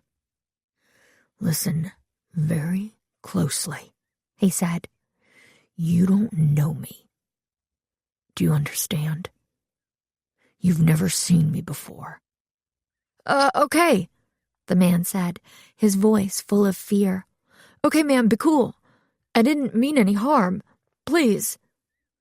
Joe dropped the man, and he stumbled as he landed back on his feet. "You best remember that," he said. He took a wallet from his pants pocket and pulled a few bills from it. "Here," he said, handing the money to the man. "This never happened. Clear?" Yeah," the man stammered, stuffing the cash into his pocket. "Crystal." The basset hound growled as the man backed away. "It's okay, Shirley," Joe said, patting her on the head. "Let him go." The man ran past us without noticing, intent on getting as far away as possible. Taking a page from his book, George and I snuck away while Joe was still focused on his dog. Once we'd put a block of pavement between Joe and us, George and I brought Coco into a late-night cafe to catch our breath and warm up from the cold. "What was that about, do you think?" George asked. I bit my lip. Joe's hiding something. That much is clear. We should keep a close eye on him. If he's involved in this, he might be able to lead us to Bess. Bess. Saying her name gave both of us pause. Where is she right now? I wondered. Is she hurt? Is she scared? Back at the hotel, we returned Coco to Charles, and I invited George to stay with me in my room overnight. I didn't want to be alone, and I could tell she didn't want to be either. We both changed into pajamas and climbed into the big queen-size bed. We could almost pretend it was just another normal sleepover. After a while, I heard George's breathing grow regular as exhaustion finally overtook her worried mind. Me? I watched the minutes pass on the bedside clock, each one feeling like an eternity. Bess. I sent a message out into the world, imagining that she could hear me, wherever she was. I'll find you. Just hang on. Somehow, at some point, I fell asleep. Chapter 6. The Show Must Go On. By the time the first rays of morning light were streaming through my hotel room window, I was already awake and showered, laying out several wardrobe options for the big show. Louise had said to wear something solid-colored, pleasant to look at but not distracting. After all, the judges were there to see Marge, not me. I was standing in my bathrobe, trying to choose between two outfits, when there was a knock at the door. "It's me," George's voice called out from the hallway. She'd left a little while ago to collect some breakfast from the buffet downstairs. I opened the door to find her standing with a tray full of goodies, pastries, fresh fruit, cheese, juice, and coffee. She was dressed in her usual uniform of jeans, high tops, and her favorite gray hoodie. "Oh, fantastic," I said, my mouth watering at the sight of it all. I moved out of the way so she could put it down on the table in the middle of my hotel room. I grabbed a slice of cheese and munched on it while I continued to stare at the clothes on my bed. "Can you help me decide what to wear?" I asked George. "I'm having an impossible time. I'm so distracted." I didn't have to say what I was distracted by. Concentrating on what to wear to a dog show while Bess was being held hostage somewhere seemed completely crazy. But Charles said we had to keep behaving as if everything were normal so we wouldn't tip off the kidnappers. They were probably watching our every move. "I'd go with the sage green top and the brown slacks," George said before taking a bite of a cherry turnover. I picked up the soft green blouse and held it up against my chest. "Yeah, that's what I was leaning toward too. I just wasn't sure. Normally, I'd just ask." I stopped in mid-sentence, and the name Bess hung in the air between us. George closed her eyes and sighed. "We'll find her," she finally whispered. "Today." I nodded, hope and self-doubt warring in my heart. Today. After I got dressed and we finished eating, George and I headed downstairs to find Louise, who we were accompanying to the convention center. The lobby was crowded with competitors, many of them loaded down with bags and equipment for the main event, and their dogs. We found Louise near the front desk, Marge standing guard at her side. Louise was wearing a black sweatshirt with a logo of a bull terrier wearing sunglasses and the words "Bully Life" printed on it in big block letters. "Well, good morning, girls," Louise said merrily. "You ready for war?" I gave her a small, nervous smile and shrugged. "As ready as I'll ever be," I said. "I'll do my best for you and Marge." Louise gave me a playful punch in the shoulder. "Of course you will, Red. Nothing to worry about." Suddenly, she looked confused and scanned the room. "Hey, where's Blondie? I haven't seen her since the party last night." I gritted my teeth and quickly thought up another lie. I think Bess ate something that disagreed with her last night. She's still in her room with an upset stomach. I'm sure she'll be fine, though. Just needs some rest." Louise sighed. Too bad. She's going to miss the big show." She looked at her watch and gave a start. "Speaking of which, we're going to miss it too if we don't hurry. There should be a taxi waiting for us." We followed her outside, where a large black car waited with its engine running. Nearby, I saw Charles and Coco about to get into an identical car in front of us. Before he climbed in, Charles caught my eye and dragged 2 fingers across his mouth in a zipping motion. I nodded and repeated the motion back. The secret was safe with me. The next hour was a blur. We arrived at the convention center, which was full of exhibitors, dogs, and guests who'd come to watch the show from the stands. Louise and I checked in with Marge. Then we met up with George and proceeded to the large prep area where all the dogs and handlers stayed until their turn to show. The heat in the room was stifling. What with all the people and animals packed in, not to mention the dozens of hairdryers running as owners styled their dogs for the big moment. We were directed to an area with all the other entrants in the terrier group. Once we got Marge comfortably settled, Louise leaned over to give me an insider's view of the competition. "So," she began, "as you can see, the terrier group is dominated by a lot of cute, fuzzy types. You've got the Westie and the Scottie over there." She pointed to a small white dog panting adorably next to a regal-looking black Scottish terrier. "And they're crowd favorites. We also have to watch out for the Jack Russell. Judges like Spunk. And the Kerry Blue." She directed my attention to a smoke-gray dog with a distinctive snout and fur that covered its eyes. "What an interesting-looking dog," I commented. "I've never seen one like that before." Louise harumphed. "Yes, well, Lady Grey is already a breed champion from other competitions. Great coat and color, and she shows very well in the ring. She's going to be a tough one to beat." At this, Marge looked up at Louise with her tiny black eyes and whined.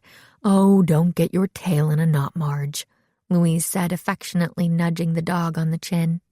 "I still believe in you." She picked a microscopic speck of grit from Marge's coat and gave the dog a pat. "Marge is the best bully I've ever had. Ideal head shape, nice glossy coat, and a good, strong body. And you've run with her in the ring. She's a dream." I nodded. Even a total newbie like me could recognize a real showgirl when I saw one. Marge barely blinked an eye at having me as her new handler. She ran around that ring like she was born for it. "If it's spunk they want," George broke in, scratching the dog behind her ears, "Marge has got it." Marge opened her mouth in a big, almost comedic doggy smile and turned to lap George's hand with a sloppy pink tongue. "I'll give it my all, Louise, I promise," I said. "I know you will, Red," Louise replied. "I know." In a few minutes, a voice came over the PA system.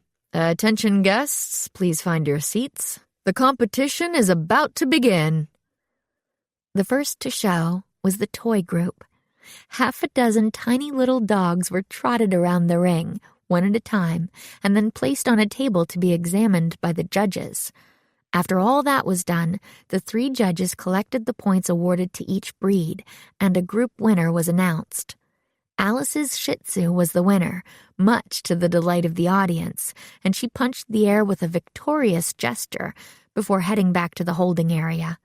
She walked over to the water cooler, filled 2 cups, and brought one of them to Angie, who was sitting nervously on the sidelines, waiting for her turn. A moment later, Helen Bradley walked up to where we were standing, craning her neck to get a view of the competitors in the ring. "Oh, hello, Nancy," she said with a smile. She was wearing a peach-colored blouse with a string of pearls and cream slacks. "Hi, Helen," I said. "How's it going? Everything all right?" Helen cocked her head. "Well, sure. Why wouldn't it be?" she asked. I shrugged. "Well, the person who drugged Marshmallow is still at large. They could attack one of the competitors again." "Goodness me! I hadn't thought of that," Helen said. "I heard you were looking into the matter. Any ideas on who might have done it?" I shook my head, again wishing that we'd been more successful in keeping that information to ourselves. If Helen knew, probably everyone did. "Nothing yet," I replied, and then turned my attention to her dog. "So, this is the famous Daisy." The Doberman Pinscher had 2 distinctive tan spots above her eyes that made her look like she was always surprised. She wore a beautiful rolled leather collar in a shade of blue that matched her owner's eyes. I reached out to pet her. The dog didn't flinch, but I could hear a quiet growl rise from her throat.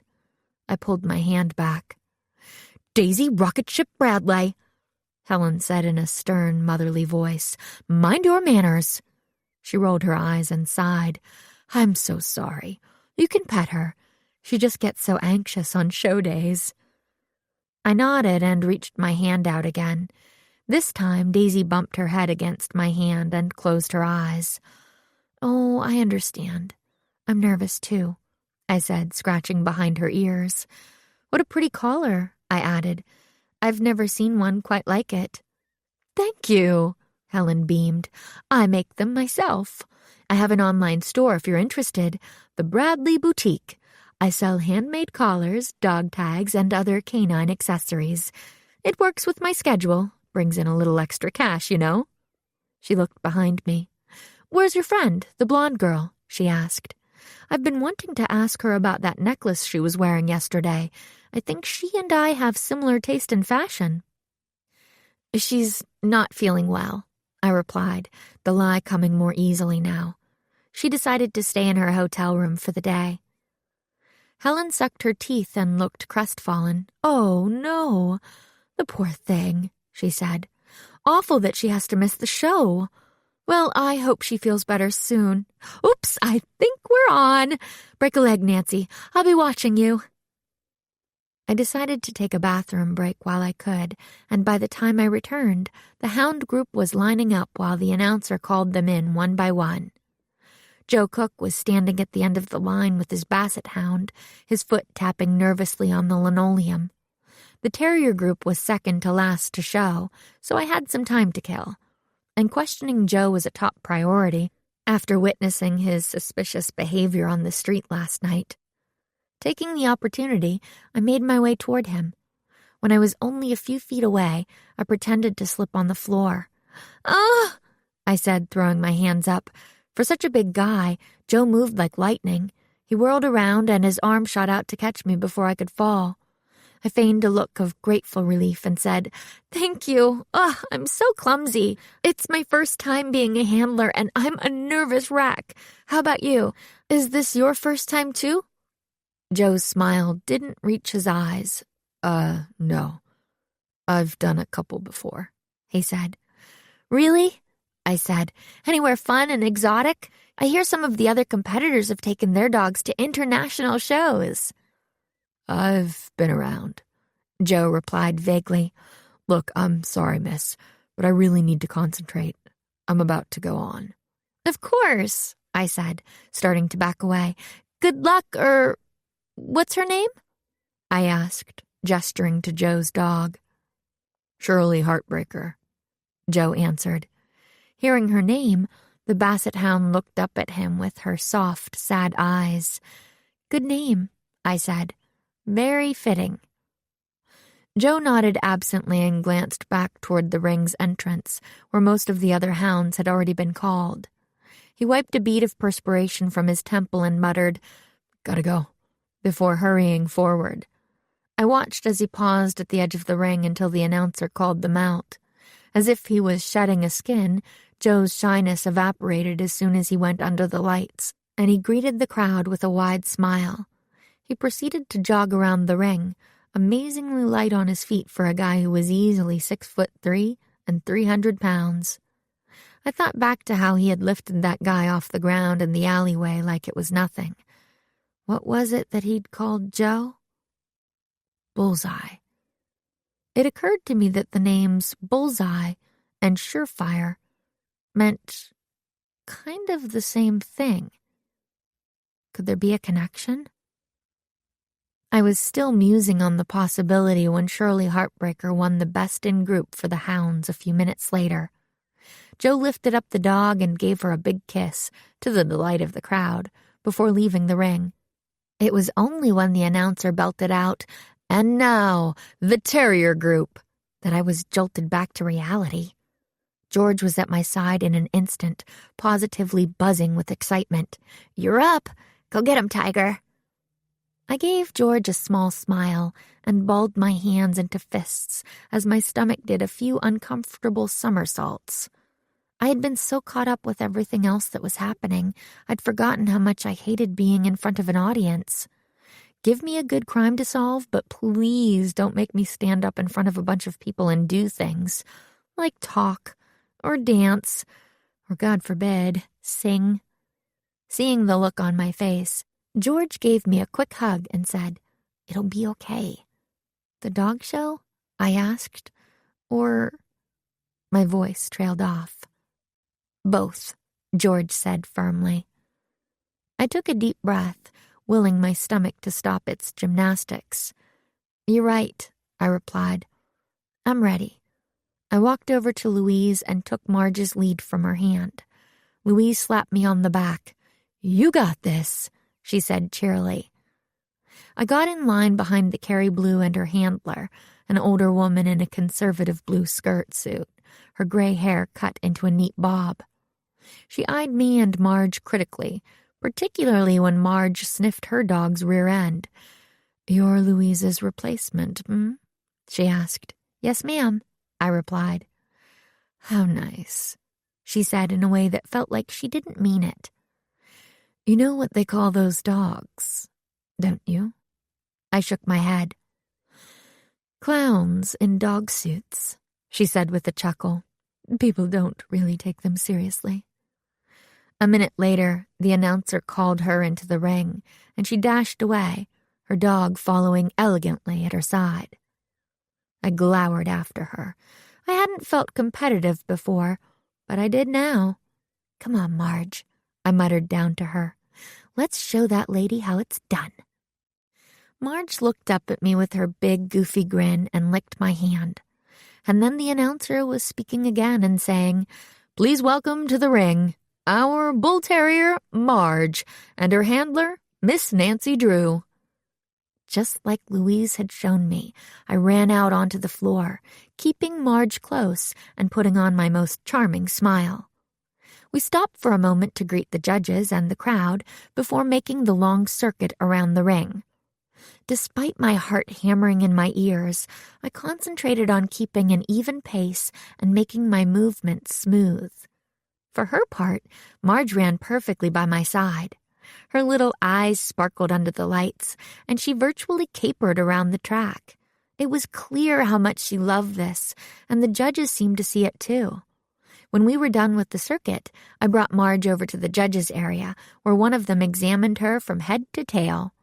Marge stood proudly at attention while the judge looked her over. When that was done, Marge and I lined up with the other terriers to await the judge's decision. I breathed a sigh of relief once we reached our spot. The hard part was over. While the judges tallied up the points for each dog in the group, I absent-mindedly scanned the crowd, blinking as dozens of cameras flashed in our direction. Then my eyes focused on something strange high up in the stands, a dark, contorted face, standing alone. I squinted to try and make out exactly what I was looking at and gasped. A man in a wolf mask, and he was looking directly at me. For a moment I was frozen to the spot, and everything went silent. And then my ears were filled by the deafening roar of the audience. Someone was shaking me. I broke out of my trance and turned to see the middle-aged gentleman with the Jack Russell, holding me by the shoulder and smiling. Miss, he was saying, "You have to go." "What?" I said, alarmed and confused. He pointed at the judge who was standing a few feet ahead, holding a ribbon. "You won, miss. Your bully won." Numbly, I stumbled forward with Marge and accepted the ribbon from the smiling judge, who then spun me around to pose for a photo. Once I was released from his grip, I ran with Marge back to the holding area where Louise and George were waiting. Marge put her paws on Louise's stomach and stood up on 2 legs while Louise showered her with kisses. "What a good girl," she crowed. The owner of the Kerry Blue walked by me and shook her head in disgust as she saw the ribbon in Louise's hand. "Congratulations, Lou," she said, again, not seeming to mean it. Louise managed a polite smile until the woman had passed her by, at which point she cackled with delight. "That withered crone has been dogging me for years about how bullies aren't good competitors. Revenge is sweet."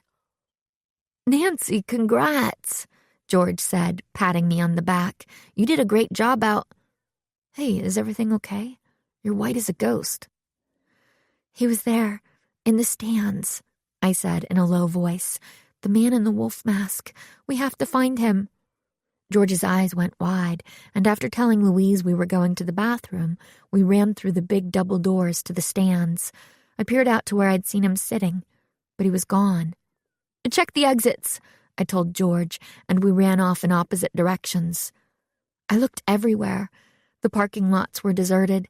Everyone was still inside, watching the last group of dogs be presented.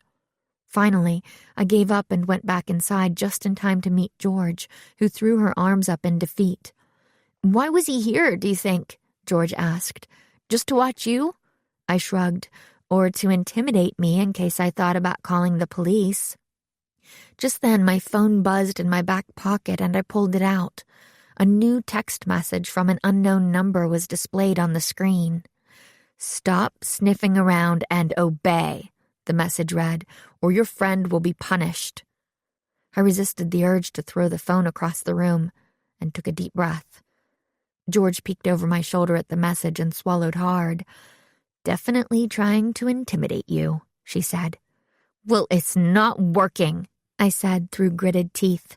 "If anything, It's backfiring because we are going to go after Bess. I'm done being obedient. It's time to bite back. Chapter 7. The Oncoming Storm. All Best in Group winners, please report to the ring. The announcer's voice cut through my thoughts, reminding me that I still had to keep up appearances. If someone working with the smuggler was still hanging around and saw me missing from the winner's circle, it might tip them off to our plans. And anyway, if we were going to rescue Bess, we needed to know where to go. Okay, I said to George. Charles won his first group title, so he'll be out there with me. I'll find an opportunity to ask him if he's gotten any news from Interpol about the paper factories. They have to have some information by now. George nodded. All right, she said, and in the meantime, hand over your phone. I pulled it out of my pocket and gave it to her. Why do you need it? I want to try and use that text message to see if I can narrow down the location of the phone that sent it. If I use a hack I know, I might be able to triangulate its distance from the nearest cell phone towers and figure out if someone sent from somewhere in the arena. Brilliant, I said, as always amazed by George's technological savvy. I'll meet you back here as soon as the presentation is over. I left George and hurried to pick up Marge from Louise so we could join the other winners in the ring. Alice and Pia, Charles and Coco, Joe and Shirley, and Valencia and Hollywood were already there with their ribbons. Helen and Daisy walked out at the same time I did. Congratulations, Helen exclaimed. Way to go! You too, I replied. I found my place in line and turned around to see the final group winner step out into the ring. Angie and Marshmallow Fluff. Angie was beaming when she reached my side, and I leaned over to whisper in her ear, I guess it will take more than a cruel prank to keep you out of the winner's circle, huh? Angie nodded, but a dark look crossed her face. It's not over, though, Nancy. Not by a long shot. There's still the battle for Best in Show tomorrow. Who's to say the saboteur isn't one of the other 5 people standing out here with us? I turned to look at the other winners. Unless Charles was a double agent, which I highly doubted, he was off the suspect list. So that left Alice, Joe, Valencia, and Helen. Given that the jewel smuggler would have to keep winning shows in order to keep up the cover, it was a good guess that they were one of the people in the winner's circle. But was the person who drugged Marshmallow also the jewel smuggler? It was possible, but unlikely. Why bring unwanted attention to the show? After all, the sabotage was the only reason I'd started investigating at all. If it hadn't happened, the smuggler would have been able to do their business without any trouble. If anything, the incident with Marshmallow put a big crimp in their plans. Knowing that, we probably had not 1, but 2 guilty parties in this group. Have you gotten anywhere with your investigation, Nancy? Angie whispered. It's moving along, I said vaguely. Well, until you catch whoever did this to my sweet Marshie, I'm going to sleep with the chain on the door and a baseball bat next to my bed, she said, her eyes narrowed. Now smile. She pointed at the crowd, and I smiled as hundreds of cameras flashed while we all posed with our dogs. Hearing the rough edge to her voice, I cast a glance back at Angie. Just because she probably wouldn't drug her own dog didn't mean she couldn't be the smuggler, though it was hard for me to imagine it. But I knew better than to discount a suspect just because I liked them as a person. What if the saboteur was trying to take out a competitor and just happened to mess with the wrong dog? Angie didn't seem like someone who would forgive and forget. She had to stay on the list. As soon as the pictures were done, I walked over to Charles and Coco. Congratulations, I said, shaking his hand, and then more quietly, any word from Interpol? Charles ducked his head close to mine and said, They're getting close. They think the fibers came either from Papier Nouveau or Le Point.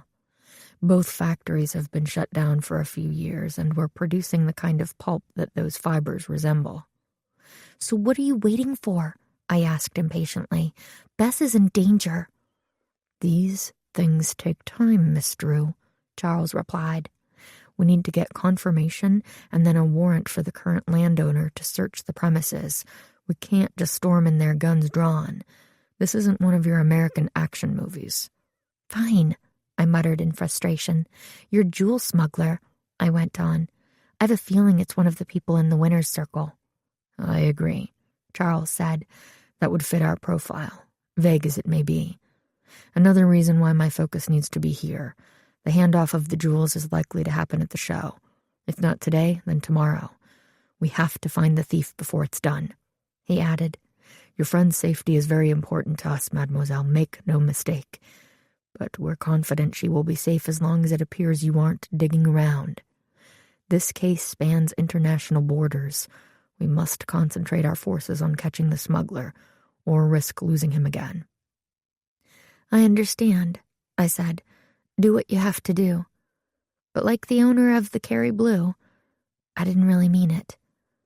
I considered telling him about the man in the wolf mask and the text message on my phone, but knowing what I was about to do, I didn't want to give Charles any reason to keep me close. If he thought I was in imminent danger, he might put another agent on my tail, and that wouldn't work with my plan. Not at all. You'll let me know as soon as you find out anything more? I asked. Charles nodded curtly. You'll be the first. I hurried back to the prep area to drop Marge off with Louise. I forced a smile onto my face and handed over the lead. She's all yours, Louise, I said. She'll need to rest up for the big day tomorrow. Louise reached out for the lead, but grasped my hand instead. Her grip was surprisingly firm. She pulled me in close, bending me down until we were face to face. Now listen, Red, she said, her voice a low growl. I wasn't born yesterday. Something is going on here. I can see it written all over your face. Does it have to do with who drugged Angie's dog? Do you know who did it? I clenched my jaw and looked her straight in the eyes. Louise, I whispered carefully, there's more going on here than you know, and I want to tell you about it, but I can't. Not yet. But I'll get it sorted out, I promise. You just have to trust me. Louise backed up, surprised by my answer. It's trouble, isn't it? Bad trouble? I said nothing, but that was enough of an answer for her. Louise sighed heavily. I trust you, Red. You're just like your father, always doing the right thing, even if it's the hard thing. But you've got to be careful, do you hear me? If something happens to you, your dad would never forgive me. I'll be careful, I said, but for now, I have to go. George and I have something we have to do. Marge whined at my feet and bumped her head into my hand. I scratched behind her ears. Keep an eye on your mom, okay, Marge? I'll be back before you know it. And with a wave, I took off to meet George. As I was walking out to the front of the convention center, a discordant wailing assailed my ears. I found George sitting on a ledge inside near the door, my phone gripped in her hand. Both of our coats, her red parka and my black one, were tossed over her arm. "What is that noise?" I shouted over the din. "What's going on?" George looked up and shook her head in dismay. "It's an emergency warning. It goes out to all the phones in the area. There's a huge blizzard coming, Nancy. It's already begun." She gestured out the wall of windows, where snow flurries were swirling through the air, the sky behind a solid wall of slate-gray cloud. "No!" I moaned. "Not now!" "If we're going to make it out to find Bess, we've got to go right away. What did Charles say?" I told George about Interpol narrowing down the locations to 2 paper factories. "But they're not going to go after her, George. They're too busy trying to track down the smuggler. It's up to us. We have to go it alone." "But Nancy," George said, casting her gaze around us to check for eavesdroppers, "do you really think Charles is going to let us go off by ourselves to track her down?" I took a deep breath and let it out slowly. "What he doesn't know can't hurt him," I said. "Charles is going to play it by the book. He has to. But by the book might be too late. I'm not willing to wait that long." George nodded, but I could see a look of fear pass over her face. "For Bess," she murmured. I squeezed her shoulder. "For Bess. And I think I may have a way to figure out which factory she's being held at," George added. I managed to narrow down the location of the phone that sent that text message to an area of the city. La Cité Limoilou. If I just check to see if one of those two factories is also in that area. I watched as George pulled up the map on my phone to search for the location of the factories. It looks like Le Pointe is south of us, so that can't be right. Now for Papier Nouveau. Wait. Yes. Nancy, Papier Nouveau is located in the La Cité Limoilou area of the city. That must be it. My heart swelled with the success. "Look out, Interpol," I said, slapping George on the back. "You've got nothing on George Fane? Tech genius." George handed my phone back to me and zipped up her coat. "Ready to go?" she asked. I pulled up my hood and pushed my hands into the tight leather gloves I'd brought with me for warmth. "Ready," I said. "Let's go get her." Chapter 8. The Wolf's Den. A blast of freezing wind slammed into my body as the doors to the convention center slid open. George and I stepped out into the swirling maelstrom of snow, pulling our hoods close around our faces. It was late afternoon. I hoped we would find her before dark. I ran out to the street and threw my hand up in the air to hail a passing taxicab. It came to a stop, and the driver rolled down his window. "We need to get to the La Cité Limoilou district, quickly," I said. The man shook his head. "Non, mademoiselle, c'est impossible. The cabs are not going beyond Old Quebec, not until the storm has passed. You should seek shelter. Stay inside the convention center if you can." "Please," I begged him. "I'll pay you double." "Désolé," the driver said. "It's too dangerous." "All right," I said. "Just take us as far as you can, then." The driver nodded, and George and I piled into the back seat.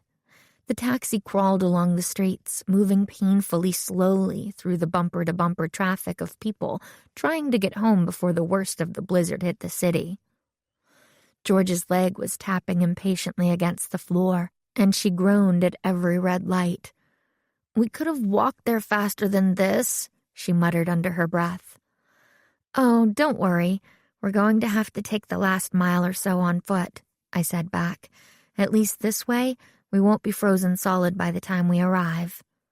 "I guess that's true," George said with a sigh, and spent the rest of the cab ride staring out the window at people dashing through the street, many of them carrying bags of last-minute groceries and road salt.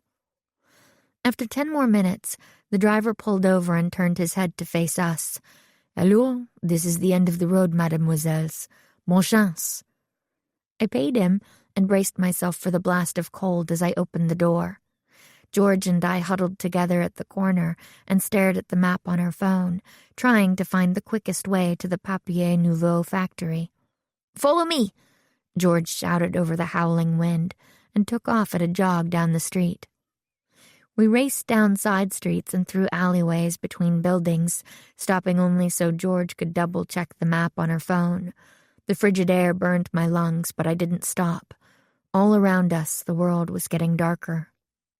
Finally, when I felt like I couldn't run another step, I heard George call out, "There!" I stopped and squinted through the falling snow to where she was pointing. I saw a nondescript squarish white building up ahead, looking a bit dilapidated. Some of the windows around it had broken panes, while others were boarded up. The words, "Défense d'entrée," written on them in red spray paint. Keep out. Not today, I thought. "Are you sure this is the place?" I shouted to George. "Positive," she answered. I nodded, and we made our way up to the building. A black sedan and an ATV were the only vehicles parked in the large lot behind the factory, and I went to kneel behind the car, motioning George to follow. "Look," I said, taking a pen from my purse and using it to pry a grayish substance from inside the tire's tread. I removed my glove and rubbed it between my fingers. It's the same kind of paper fibers we found back at the hotel. I think this is the car they took Bess away in. She's got to be here. Wow, George said, her face brightening with the satisfaction that we'd figured this out on our own. But then her face paled and she swallowed hard. Wow, she said again, and I knew exactly why.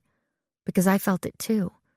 We knew where Bess was being held, but now we had to face the reality of breaking into an abandoned factory in the middle of a blizzard, where at least one potentially armed criminal was standing guard, and we had to do it alone. All right, I whispered, my breath visible in the snow-filled air. Obviously, we can't just knock on the door and ask for Bess back with a basket of muffins. Mostly because we don't have any muffins, George cut in. Right, I agreed. So we've got to come up with a plan. If we can just get a look inside first, scope out the situation. How about there? George asked. She gestured toward a window on the nearest wall of the factory, which had a few old crates stacked up underneath it. If we climb up on those boxes and I put you on my shoulders, you'd be high enough to look through that window. I nodded. Let's give it a shot, but we have to be quiet. She bent into a crouch, checking all around us to make sure the coast was clear. A moment later, we both ran low across the parking lot, the snow that was accumulating under our feet helping to muffle our footsteps. One at a time, we climbed on top of the pile of big wooden crates. Then, after taking a deep breath, George knelt down, and I clambered onto her shoulders, regretting the large ham sandwich that I'd downed at lunchtime. Luckily, though she was the same size as me, George proved to be as strong as an ox and managed to hoist me up with no problem at all. I grabbed onto the window ledge to steady myself and rubbed away the condensation on the glass so I could peer inside. I found myself looking down onto a large open space with a huge machine taking up most of the length of the factory floor. There were also large metal vats here and there, and piles of discarded paper and garbage moldering in the corners.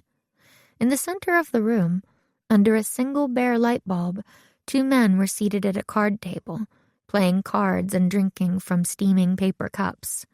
I scanned the room, craning my neck to see into every dark corner, when finally I saw it. A flash of yellow. She was sitting on a chair with her ankles tied to the legs.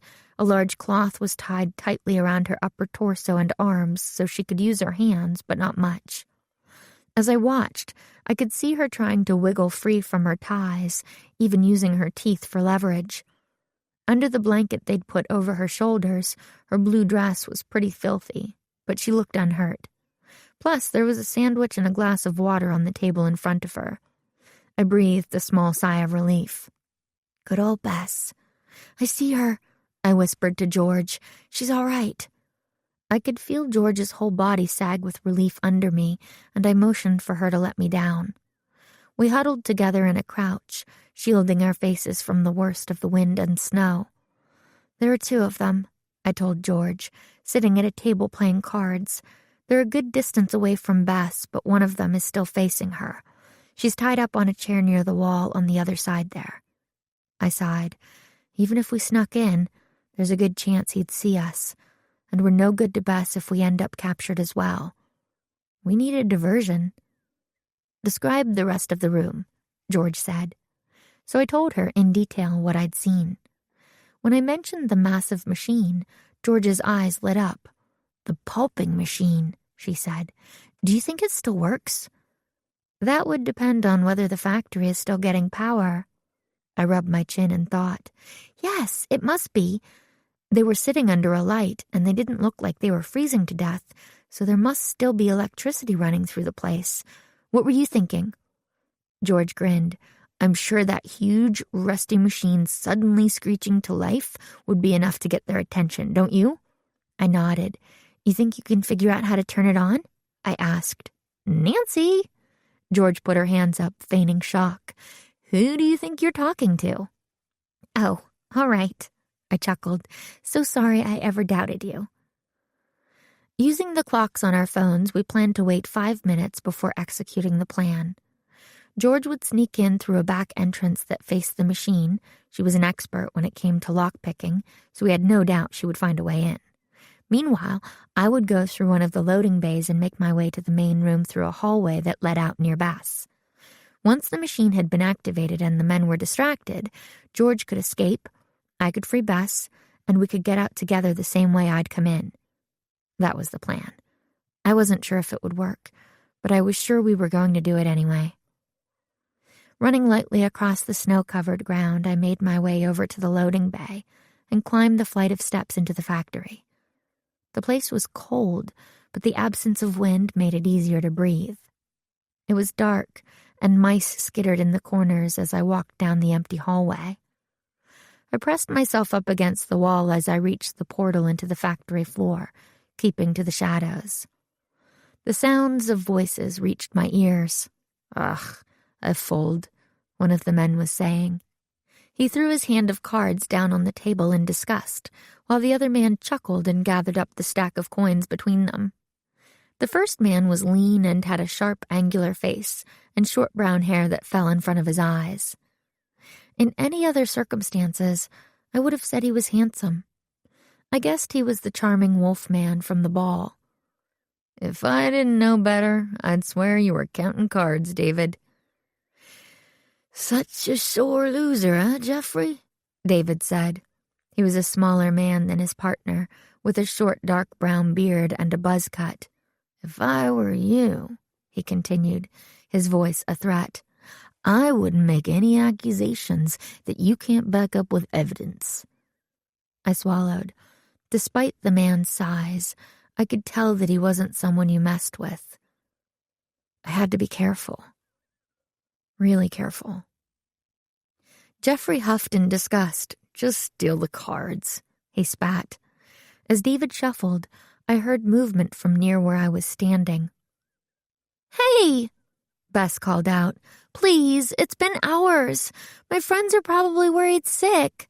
Just let me call and tell them I'm all right. Even a text would be enough. I know you both have a heart, so please just—" "Save it," David said, cutting her off. "Rules are rules. No calls, no texts, no nothing. Not until Sapphire gives us the okay. Then you're free to go."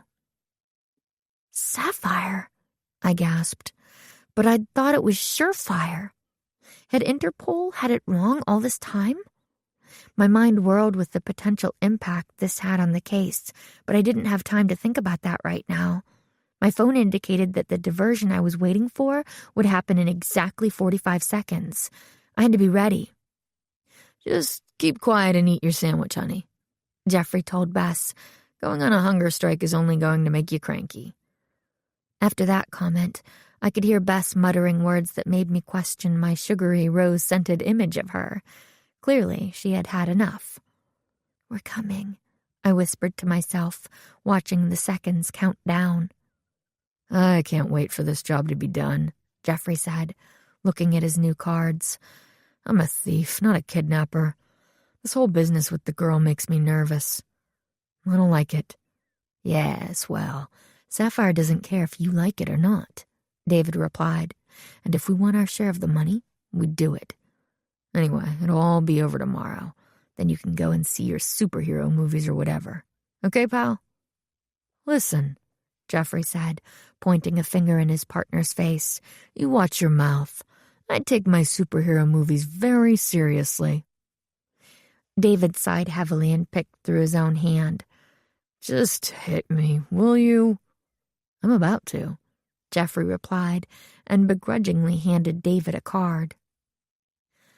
The job will be over tomorrow, I thought. That must mean the handoff of the jewels is happening at the finals of the dog show. I've got to figure out which one of the finalists is Sapphire before the handoff. That line of thought was interrupted by a deafeningly loud grinding, screeching sound coming from the factory floor. George had done it. "What the?" David shouted as he and Geoffrey covered their ears with their hands and jumped up from the card table. "The machine! Something's triggered it!" Geoffrey yelled over the din. "Quick, turn it off!" The two men ran over to the machine's control panel at the back, and I watched as George, unseen, sneaked back out the door that she'd come in. While the men shouted at each other and pushed buttons, the machine continued to squeal and belch clouds of smoke and paper fibers into the room. "I'll check the fuse box inside," David said, running out a back door. Now was my chance. I ran low into the room and knelt at Bess's side. "Don't scream," I whispered to her, pulling off the blindfold. "It's me, it's Nancy." Bess's blue eyes widened as they focused on me. "Oh," she whispered back. "Nancy, aren't you a sight for sore eyes?" "Come on, let's get you out of here," I said, and quickly got to undoing the ropes around her hands. Once those were untied, I started working on the ones around her ankles. "The ignition key is missing! I can't turn it off!" Jeffrey was bellowing. Aha, I thought. George must have taken that with her. Good thinking. "I'm going to go shut off the power to the whole place," Jeffrey shouted. "It's the only way." I heard quick footsteps and then, "Hey!" My blood ran cold. We'd been spotted. The final rope fell away from Bess's ankles, and she leaped to her feet. "Go!" I urged, shoving her toward the hallway that led outside and lurching out after her. "That way! I'm right behind you!" "Oh, no, you're not," said a growling voice behind me, and a strong hand closed around my forearm, jerking me back. I whirled to find myself face to face with Jeffrey, his eyes glinting in the dimness of the factory. I tried to pull away, but his grip held firm. "Should have thought twice before wandering into the wolf's den, Little Red. Nothing but trouble to be found here." Chapter 9. Snowbound. Fight or flight. It's the choice we and all other animals in the world have to make when faced with a threat. And it's the choice I was facing as I stood in an abandoned warehouse in the middle of a blizzard, my arm in the grip of a criminal, one of the men who'd kidnapped my best friend. What would he expect me to do? Obviously, he would expect me to run, I thought, to try and wrench my arm away and fly from that place of danger. But if I'd learned anything in all my years of facing down bad guys, it was this. When in doubt, do the unexpected. Remembering a move I'd learned in a self-defense class, I circled my hand on the arm Jeffrey was holding until I was able to grab his wrist. Then I spun toward him, bringing my elbow up and clocking him across the face. "Ah!" he cried out, ducking his head away from the blow. I took the opportunity to yank my arm out of his grasp, but before I could take more than a step back, he was lunging at me again, his handsome face red with rage. "Bad move," he muttered. "You'll pay for that." Clang. A second later, that face was hit by a large metal pole. Bess was standing behind him, panting with the effort of lifting the pole and hitting Jeffrey's head with it. Her beautiful blue dress was torn and soiled beyond repair, and her blonde hair was sticking out at all angles.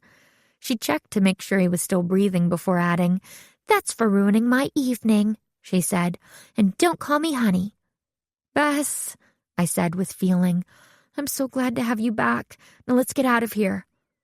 "Jeffrey, what the heck is going on in here?" another voice said from across the room. Oh no, David had returned. The small bearded man looked our way and took off running toward us. "Go," I said, and Bess and I ran down the hall and out the door as fast as we could. The moment we passed through the door, we were hit by a wall of white. Blasts of snow and ice flew into my face and eyes, and a gust of wind blew me almost back into the hallway. "Stay behind me," I said, hoping to shield Bess from the worst of it. She didn't even have a coat. We tore out into the parking lot and around the building, me leading Bess, half-blinded by the blizzard. "George!" I shouted into the storm. "Where are you?" For a few terrible seconds, I heard nothing but the winds howling through the building and the trees, but then the roar of a motor coming to life. "Over here!" a voice ahead yelled. I ran toward the sound, and soon George's dark figure came into view, her red coat like a beacon. She was standing astride the ATV that we'd seen parked in the lot when we'd arrived. "Bess," she exclaimed and folded her cousin into a tight hug. "I'm so glad you're okay. Here." George began to take off her coat, but Bess stopped her. "No, you need it just as much as I do," Bess shouted. "But you'll freeze," George replied. "We don't have time to argue," Bess shouted back. "The kidnappers are coming." "How did you get this thing to work?" I asked George. George smiled. "Left the keys in the storage compartment," she replied. "Classic. I found these, too." She bent down and handed each of us a black helmet, pulling on one for herself. "Do you know how to drive one of these things?" Bess asked her, adjusting the helmet under her chin. George shrugged. "How hard could it be?" Bess and I gave each other a worried look and climbed on behind George. We put Bess in the middle and pressed in close, hoping to keep her protected from the biting cold. While George familiarized herself with the controls, I whipped out my phone and shot a text to Charles. "Perps at Papier Nouveau, send backup." I prayed that I had enough of a signal during the storm for it to go through. "Hey, stop!" came a shout, and through the haze of the storm, I could see David and Jeffrey racing through the snow toward us, their faces thunderous with anger. "Go, George, floor it!" I shouted. "I'd love to," George said, "but there's no gas pedal." Bess huffed and said, "Put the gear control into drive and release the brake." She pointed at the various parts of the ATV, and George hastily obeyed. "The throttle is by your right thumb." George pressed it hard, and the ATV shot forward like a bolt of lightning, straight toward a metal dumpster in front of us. "Turn! Turn!" Bess shouted, and George wrenched the handlebars to the left. The ATV swerved sharply, and I could feel the whole vehicle start to tip over. "Everyone lean to the left quickly," Bess ordered, and we did. The ATV managed to right itself before we all toppled onto the ground with it on top of us. "How do you know so much about these things?" George spluttered. "I rode them a lot at the ski lodge with my family," Bess replied, breathless. "I guess I picked up a thing or two." "Maybe you should drive," George said, her face pale with shock. "Maybe I should," Bess agreed and clambered to the front. George wrapped her arms around her cousin, and Bess hit the throttle just as Jeffrey came running up to us, showering him with a spray of dirty black snow. "Oh!" he yelled as we sped away. The ATV raced out of the parking lot and down the empty city streets, the storm buffeting our bodies so hard that I had to hold on to George as tightly as I could, just to keep from falling off. "Where am I going?" Bess shouted. "Turn left here," George replied, pointing at the next intersection. "We have to get back to the Chateau Frontenac." We took the corner wide, and Bess pulled back on the throttle to stop us from sliding too much across the snow. I heard a noise behind me and turned around to see a black sedan lumbering toward us. "Guys," I called out, "the kidnappers, they're tailing us. We've got to lose them." With effort, George pulled her phone out of her pocket and squinted at it, wiping the screen off repeatedly with her sleeve. "Okay, Bess, do you think you can manage a sharp right on this thing?" "I think so," Bess said. "Why?" "There's an alleyway coming up between those two buildings up ahead." She gestured toward a couple of old row houses with a narrow passageway between them. "If we go through there, it will open up to the main thoroughfare back to the hotel, and the car won't be able to follow us." "They're gaining!" I shouted as the car revved its engine and pulled up right behind us. They were close enough that I could see David's and Jeffrey's furious faces in the front seat.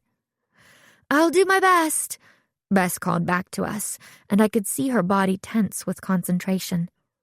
Just as we approached the alleyway, she wrenched the handlebars sharply to the right, and the back of the ATV swung out to the left, skidding along the slippery street.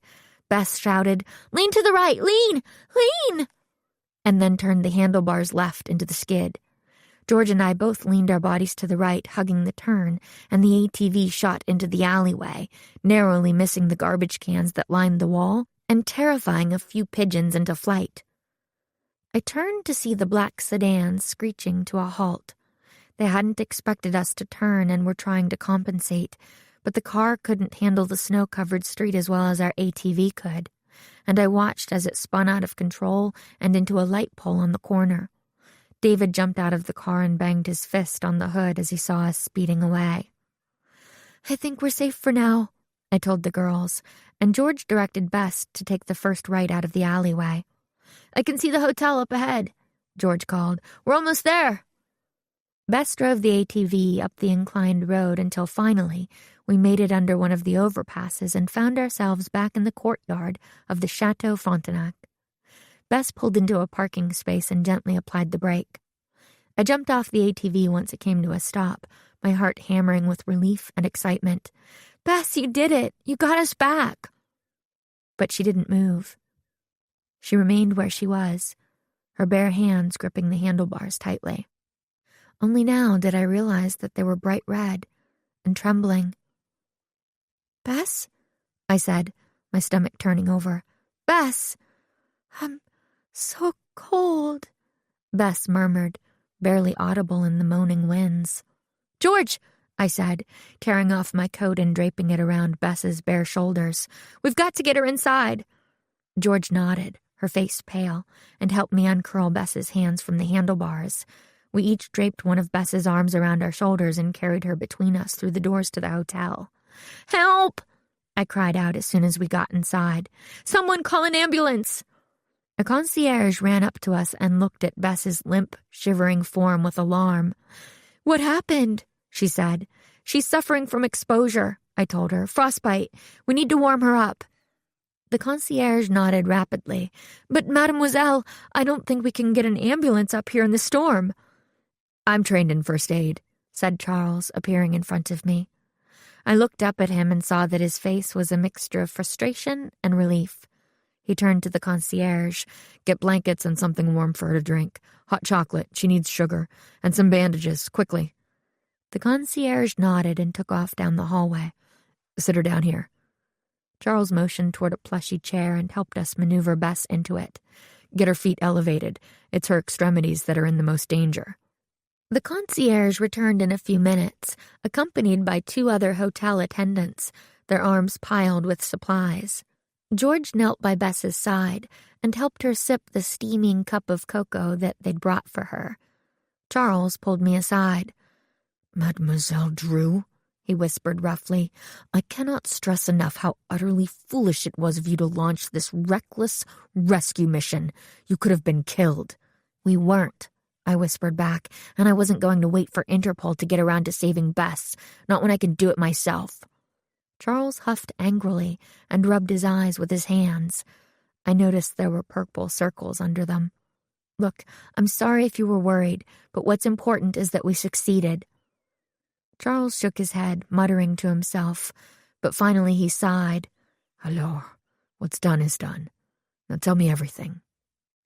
So I described George triangulating the source of the text message, our trip to the paper factory, and all about our run-in with the 2 kidnappers. Charles asked for their names and asked me to describe them and the car they were driving in detail. Once I was done, he immediately got on the phone with Interpol headquarters in Montreal and gave them all the information. He had already dispatched agents to the paper factory as soon as he received my text message, but just in case the criminals didn't come back there, he wanted to launch a wider search. "Get additional agents out tracking these men right away," he said to the person on the line. "I don't care about the storm. Do it maintenant." He was about to end the call when I put a hand on his shoulder. "No, wait," I said. "There's one more thing you should know." "What is it?" he asked, cupping one hand over the phone. "The jewel smuggler," I said. "The code name isn't Surefire. It's Sapphire. I heard the 2 kidnappers say it, clear as day." Charles's eyes widened. "Sapphire," he muttered. "Yes, that makes much more sense for a jewel smuggler, n'est-ce pas?" I nodded. I had been thinking about it myself during the final ride up to the hotel on the ATV. "Not only that," I added, "but I think it's just what we needed to narrow down who the smuggler really is." Charles cocked his head in curiosity, reminding me very much of his dog, Coco. People really did gravitate toward dogs that resembled them. Another reason why I was pretty sure my hunch was correct. "Oh?" he said with amused curiosity. "Are you going to let me in on your little secret?" Or do you plan on trying to catch the criminal yourself as well? No, I think I could use your help on this one, I replied. But I do have a plan. Charles chuckled. Well, I am honored to be invited to your sting operation, Mademoiselle Drew. We have a lot of planning to do before the night is over. After telling Charles to wait a minute, I went back to see how Bess was doing. She looked much better already and was sitting up and no longer shivering. Her fingers were individually bandaged with soft white gauze, and she was wrapped like a human-sized burrito in 3 or 4 fuzzy blankets. She looked up at me and smiled as I approached. "Oh, Bess," I breathed. "I'm so glad you're all right." She nodded. My fingers and toes are still a little numb, but other than that, I'm no worse for wear. Though I'm starving. What I'd do for poutine. "Oh my gosh," George gasped. "A plate of hot, greasy French fries would be amazing right now." "Are you thinking what I'm thinking?" Bess asked her cousin. "Room service," they both said in unison. "After you stuff yourselves, you both should get some sleep," I said. "I won't be back in the room for an hour or 2. I have some things to discuss with Charles. Tomorrow is going to be another big day." "Oh?" Bess asked. "What's going on?" "Tomorrow," I told them, "we catch a thief." Chapter 10. Digging Out the Truth. The case wasn't solved yet, but that night I slept much more soundly knowing Bess was safe. George insisted that we all stay in the same room for the night, so Bess and I took the bed, and George made herself comfortable on the sofa with a pile of blankets. They were both still dead to the world when I woke up at 7 a.m. to my usual alarm. The sun was still rising as I slipped out of bed and pulled one of the curtains aside. My room had a beautiful view of the snowbound city, where already salt trucks and workers armed with shovels had ventured out to begin clearing the sidewalks and roads. The remnants of last night's storm merely a gray shadow of cloud on the horizon. I watched as members of the hotel staff struggled to dig out some of the cars that were stranded in front of the chateau, buried under feet of snow. I have a lot of my own digging to do today, I thought, and went to make myself a cup of coffee from the little machine on the dresser. The coffee machine had just started gurgling when there was a knock at the door. George shot up from the couch, throwing off the blankets and looking around blearily. She moaned, stretching. "It's too early for visitors." I shrugged on one of the thick hotel bathrobes and shuffled toward the door to squint through the peephole. Charles was standing there looking impatient in a tan suit and paisley tie. I opened the door and he immediately walked past me into the room. "I have news," he said. "Good morning to you, too," George said sarcastically. "What is it, Charles?" I asked. "The 2 thugs who kidnapped Mademoiselle Marvin were apprehended by Interpol last night shortly after you arrived back at the hotel," Charles replied. "They foolishly sped right back to the paper factory after losing you on the street, and my agents were already there waiting for them." I nodded. It was good to know those guys were off the streets. "We had hoped to get information about Sapphire from their mobile phones, but unfortunately one of the men smashed his phone before we could get our hands on it. We managed to recover the other man's phone, but the security on it means it will take a while for our people to break through. The good news is that we don't think the men had the opportunity to report back to Sapphire that their hostage had been recovered, or that the men themselves had been arrested. Cell phone signals were spotty last night because of the storm, so it looks as if their calls to the thief never connected. We were lucky to get your text last night, Mademoiselle Drew. So as far as we know, our jewel thief still thinks everything is going according to plan. Where is Mademoiselle Marvin now?" I pointed to the bed, where Bess was buried under a heap of blankets, still fast asleep. "She's got to be exhausted from the ordeal," I said. "I'd be surprised if she got out of that bed before noon." "She can stay in bed until tomorrow if she likes," Charles said. "In fact, I recommend it. We want her to remain out of sight until our mission is complete. If Sapphire sees her, The thief will know that the jig is up. Okay, I said. So other than that, it's just like we talked about, right? We go through the finals for the dog show like normal, keeping our eyes open for any signs of who might be there to receive the jewels. Charles gave a curt nod. We're fairly certain that the exchange won't happen until after the winner is announced, so we have to close in right before. The coffee machine let out a cheerful ding. Charles proceeded to walk over to it and prepare himself a cup, pouring in a serving of creamer and almost too many sugar packets to count. Any sugar for your cup, Mademoiselle Drew?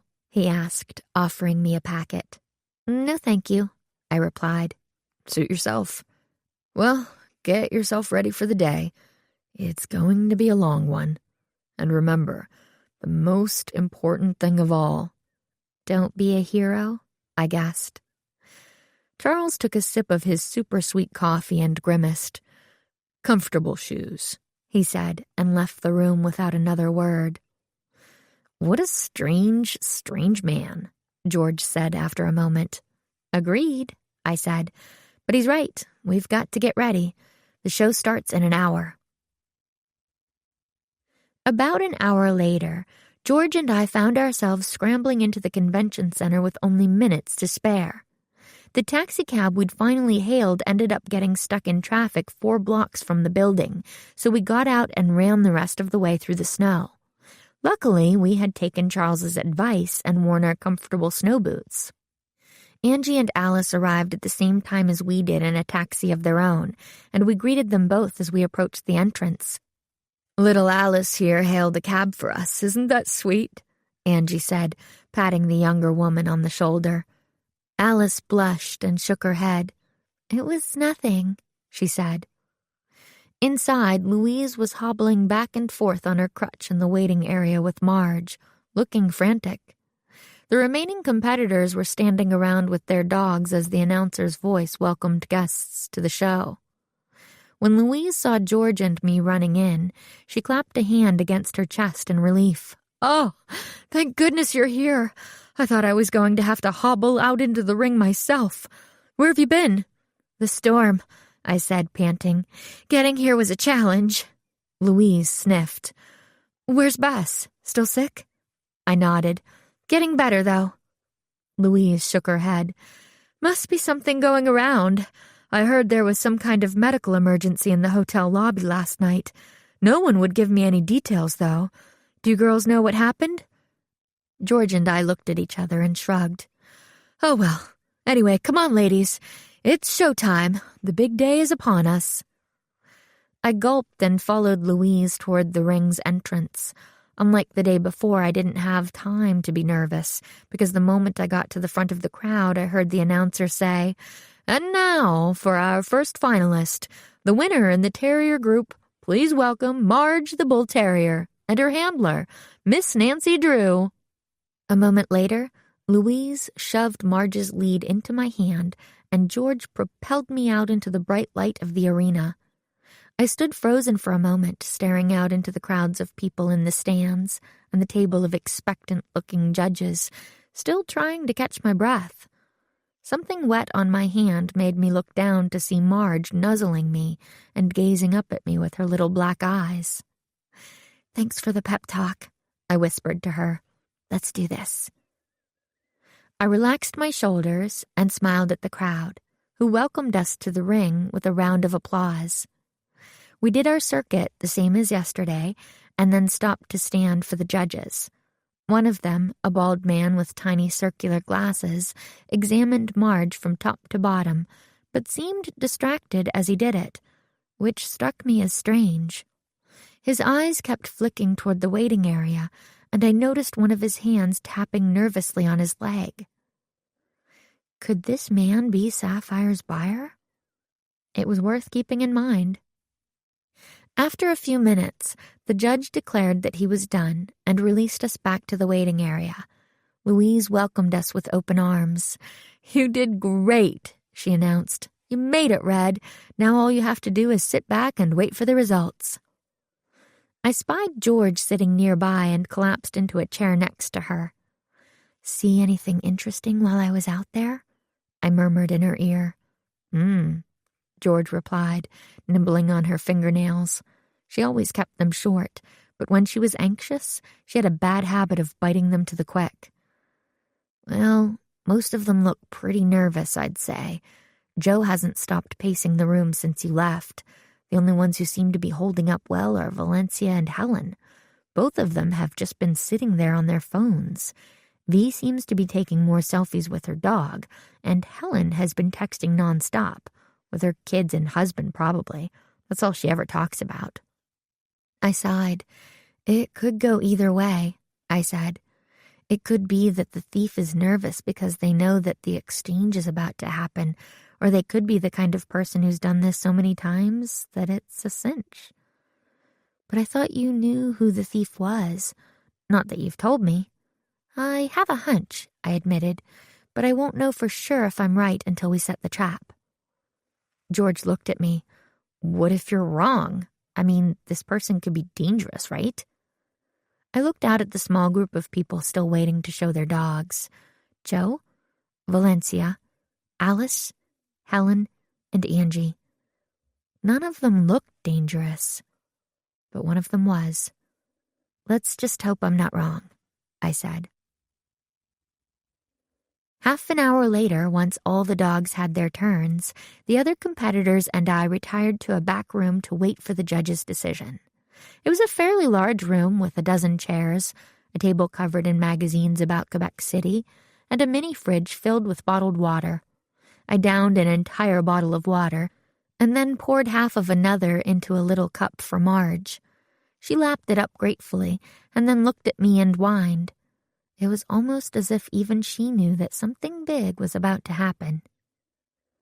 Helen was seated on the small sofa, telling Valencia all about her fashion collar business, and Joe was pacing. Alice was sitting alone with Pia in her arms, not saying anything to anybody. Angie went over to her and offered her a mint. No thank you, Alice said, waving her hand at the tin. Angie shrugged and popped a few into her own mouth before picking up a magazine. She didn't seem very nervous, despite the setbacks Marshmallow had experienced. Charles and Coco came in last, and he closed the door behind him with a distinctive click. Our eyes met, and he gave me a subtle nod.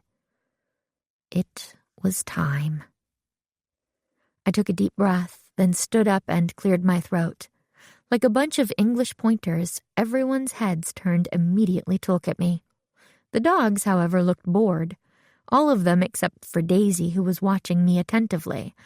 But then again, Daisy was a Doberman, so that might just come with the territory. I handed Marge's lead to Angie, who took it with a look of confusion.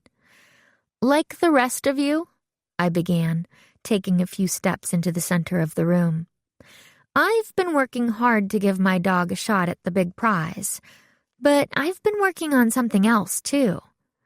I've been trying to find out who drugged Marshmallow Fluff and sabotaged her chances at the show. Everyone looked at one another uncomfortably. This probably wasn't news to anyone, but having it said out loud made it all too clear what was about to happen.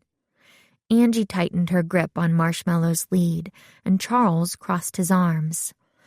So, for the past couple of days, I've been watching all of you very closely, and I've noticed quite a few strange things going on. Some of you in this room, I think, aren't what you seem. At those words, Joe Cook slammed his fist down on the table, making the pile of magazines and half the people in the room jump. I knew I couldn't get away with it, he muttered. Helen gasped. I swallowed. Get away with what, Joe? I figure you know what, so why don't you tell them? Joe said irritably. I don't, I started to say. Oh, don't toy with me, he sputtered. Just tell them that my name is really Jose Colombo, that I'm really a pro wrestler under the name Bullseye. Angie's jaw dropped. I knew I'd seen him somewhere before. Joe sighed, his enormous shoulders slumping. If the other wrestlers or the Federation knew that I showed dogs in my spare time, I'd never hear the end of it. So when I got Shirley, I decided that when I was on the road with her, I'd have a new identity. That way no one would know. But I guess it didn't work after all. Oh, I breathed. So that's why you paid off that guy in the alley when he recognized you. You didn't want him giving away the secret. Joe nodded. You saw that, huh? Figures. Look, I just wanted Shirley to be the star, not me. I wanted her to win because she's beautiful, my little heartbreaker. Joe hefted the dog like a baby doll and kissed her on the nose. But I never hurt Angie's dog, he said with passion. No way. I love dogs more than I love winning. I wouldn't hurt a fly, unless it was in the ring, of course. I know, Joe, I said. Really, I didn't even know all that stuff about the wrestling. Joe blushed. So I just outed myself for no reason? Looks like it, I replied.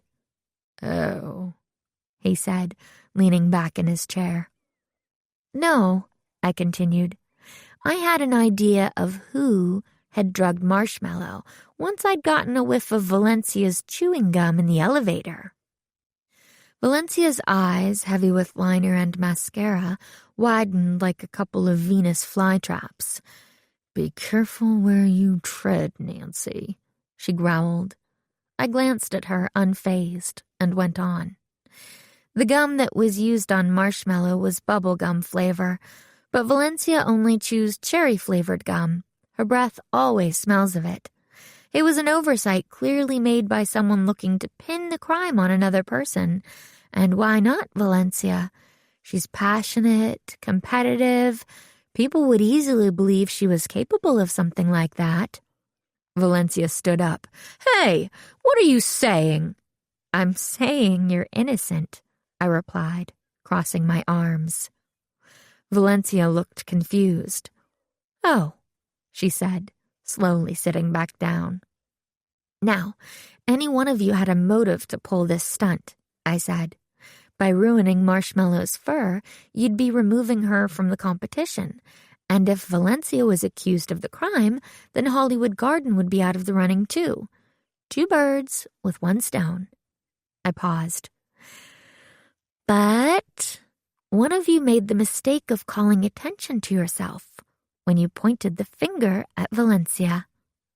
At that moment, Alice, who had been sitting stock still this entire time, burst into tears. Angie looked over at her, shocked. Alice, she said, but I'm so sorry, Alice finally managed. Pia really needed this one to move to the next level, and I was worried that Marshmallow was a favorite. I was never going to hurt her. I just wanted her out of the way. But as soon as it was done, and I saw how upset you were, I felt awful. I wanted to take it all back, but it was too late. I walked over and put a hand on her shoulder. Alice, I said softly, it's never too late to do the right thing. Alice buried her face in her hands. I'm sorry, she said again. Well, said Valencia, picking up her phone again. I'm glad that's over. I held up a hand. Not quite, I said. Valencia licked her red lips and trained her eyes on me. You see, what I didn't realize at first was that there was something much more sinister going on at this dog show, and that my sniffing around about the attack on Marshmallow made the person behind it all very, very nervous. So nervous, in fact, that they resorted to extreme measures to try and stop my investigation. What in the world are you talking about, Nancy? Joe asked. I'm talking about an international jewel smuggler disguising themselves as a dog show exhibitor, I answered, and using these competitions as a front to exchange stolen jewels for money. Everyone in the room except for Charles gasped. Helen, who had spent almost this entire time looking down at her phone, looked up abruptly, her blue eyes round. "You've got to be kidding," Angie said. "I wish I was," I said. "But if you don't believe me, you can ask Charles. He's an undercover Interpol agent. He's been trying to catch this smuggler for a long time." Everyone's heads turned to look at Charles, who rewarded them with a slight grin and a crisp bow. "This smuggler was so threatened by my presence," I continued, "that they had their thugs kidnap my friend Bess from the masquerade ball 2 nights ago." Another gasp from the room. "They said that they'd release Bess only if I stopped sniffing around. But I didn't stop, and I also didn't wait for them to let her go. What the smuggler doesn't know is that not only did we already rescue Bess last night, but both accomplices have been apprehended by Interpol." At that, there was a clatter. I looked around and saw that Helen's cell phone had fallen to the floor.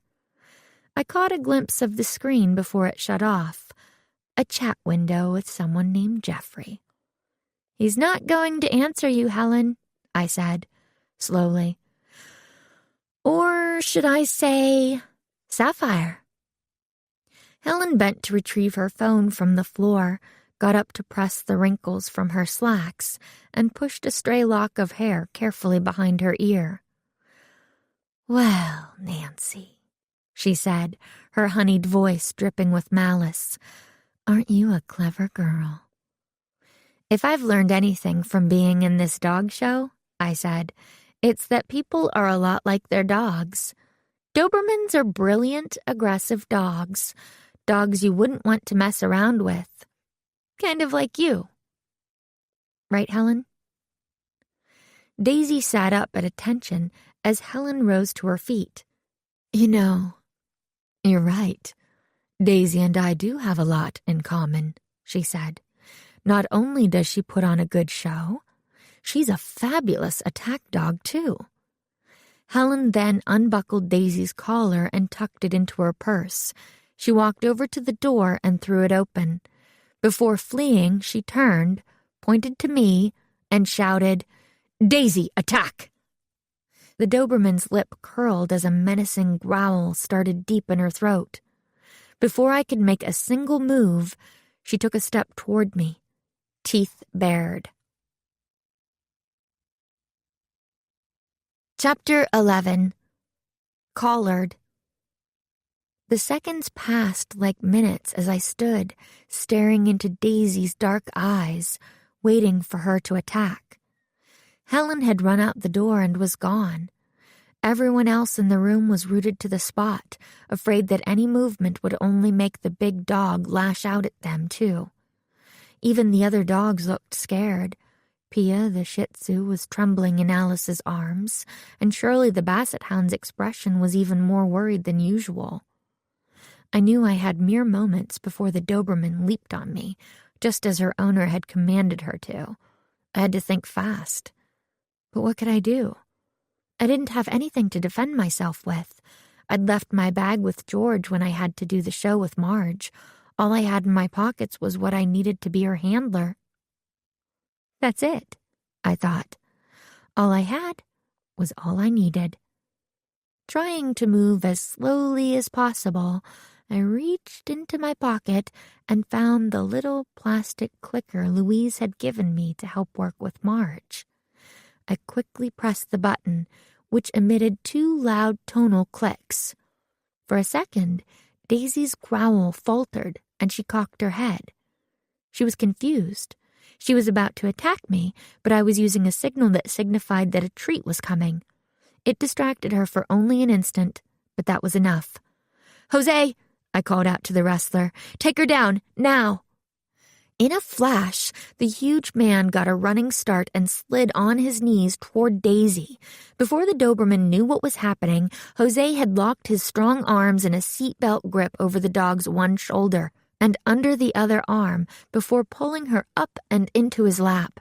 The dog's arms and legs flailed in the air, and she growled and barked furiously, trying to turn her head enough to bite her attacker, but Jose was able to keep his chin tucked tight to her shoulder and out of harm's way. Shh, he cooed at the furious dog, who, despite her size, looked like a puppy in his enormous arms. "It's gonna be okay," he said. "Just calm down, little girl." I shook my head in disbelief and ran over to Charles, who was already on the phone, calling for backup from Interpol. "All agents, purpose on the run. Monitor all exits and apprehend on sight," he was saying. When he saw me run up, he pulled the phone away from his face. "Mademoiselle, are you all right?" he asked. Yes, I'm fine," I said impatiently. "Which way did she go?" "You must be very pleased," Charles continued, ignoring my question. "Your hunch was correct." "Charles," I exclaimed, "tell me where she went." Charles reached out and grabbed me by the shoulders. "Mademoiselle Drew, the situation is under control. There is no way that Madame Sapphire can escape. My agents have every door covered and are swarming the place as we speak. In mere moments, she will be in our custody. It's over." I shook my head. "No," I said, thinking about how I'd felt when Bess was in danger. "I'm seeing this one to the end." Running over to Angie, I took Marge's lead back from her and sped from the room, the bull terrier running obediently by my side. A crowd of showgoers was milling around outside the door, and I struggled to push my way through them, craning my neck for a glimpse of Helen. Suddenly, a hand grabbed my arm, and I whirled around, but it was just Louise. "Nancy," she said, "is everything okay? You're as white as a ghost. Have you seen Helen?" I asked quickly. "Helen Bradley, have you seen her?" Louise crinkled her brows and said, I might have seen her on the way up to the balcony a minute ago. Looked like she was in an awful hurry. Can't imagine why." I started to take off toward the stairs when Louise stopped me. "Hey now, slow down, Red. Why in the world are you chasing Helen Bradley?" I took a deep breath. "She's an international jewel smuggler trying to escape from Interpol," I said all at once. Louise blinked twice. "Oh," she said. "I'll explain later," I said and handed Marge's leash to her.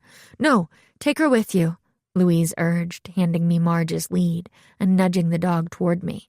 "You never know when you might need a little extra muscle." I nodded and motioned for the bull terrier to follow. Marge and I pushed through the crowd and made our way to the stairs. We took the steps two at a time. When we got to the balcony, which curved around the back half of the stage, and looked down on the ring below, it looked deserted. The guests must have all still been downstairs getting refreshments before the big winner was announced. I took a few steps forward, peering down the aisles to see if someone might be hiding there, but saw nothing out of the ordinary. Could Louise have been mistaken about seeing Helen go this way? I turned around to head back downstairs and pulled on Marge's lead, but she didn't budge. I pulled a little harder and was about to call the dog's name, but then I noticed how still Marge was. She was standing at attention, as if she were being examined by one of the judges, and her eyes were focused on a single point in the distance. Silently, I followed her gaze to a pillar near the far end of the balcony. A pillar just wide enough to conceal a person behind it. Swallowing hard, I began walking toward the pillar, taking one careful step at a time. "Helen," I called out. "I know you're there. You're going to have to give up now. Interpol has the place locked down."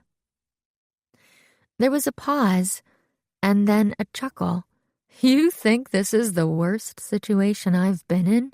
a voice finally said. "Not even close, although you certainly have made things difficult for me. I quite enjoyed being sweet, darling Helen Bradley. I suppose now I'll have to come up with something else. Maybe a brunette this time." Helen's voice trailed off, but then she asked, "Just out of curiosity, how did you know?" I took a couple more steps. "It was a lot of little things, really," I said. "You were there when Louise first asked me to investigate the matter with Marshmallow, so if you'd overheard the conversation, you'd have been one of the first people who knew I was even a detective. Then later, Valencia told me you'd gotten Best in Show in Helsinki, and I remembered that Charles had said that Finland was the last place he'd been investigating in the case. Then, after Bess was kidnapped, you were the only one who specifically asked about her the first day of the show. It was meant to look like interest and concern, but you were really just checking to make sure I would lie about what was really going on, that I was holding up my end of the bargain and keeping my mouth shut. And all the while you were planning on breaking into my hideout yourself, Helen said.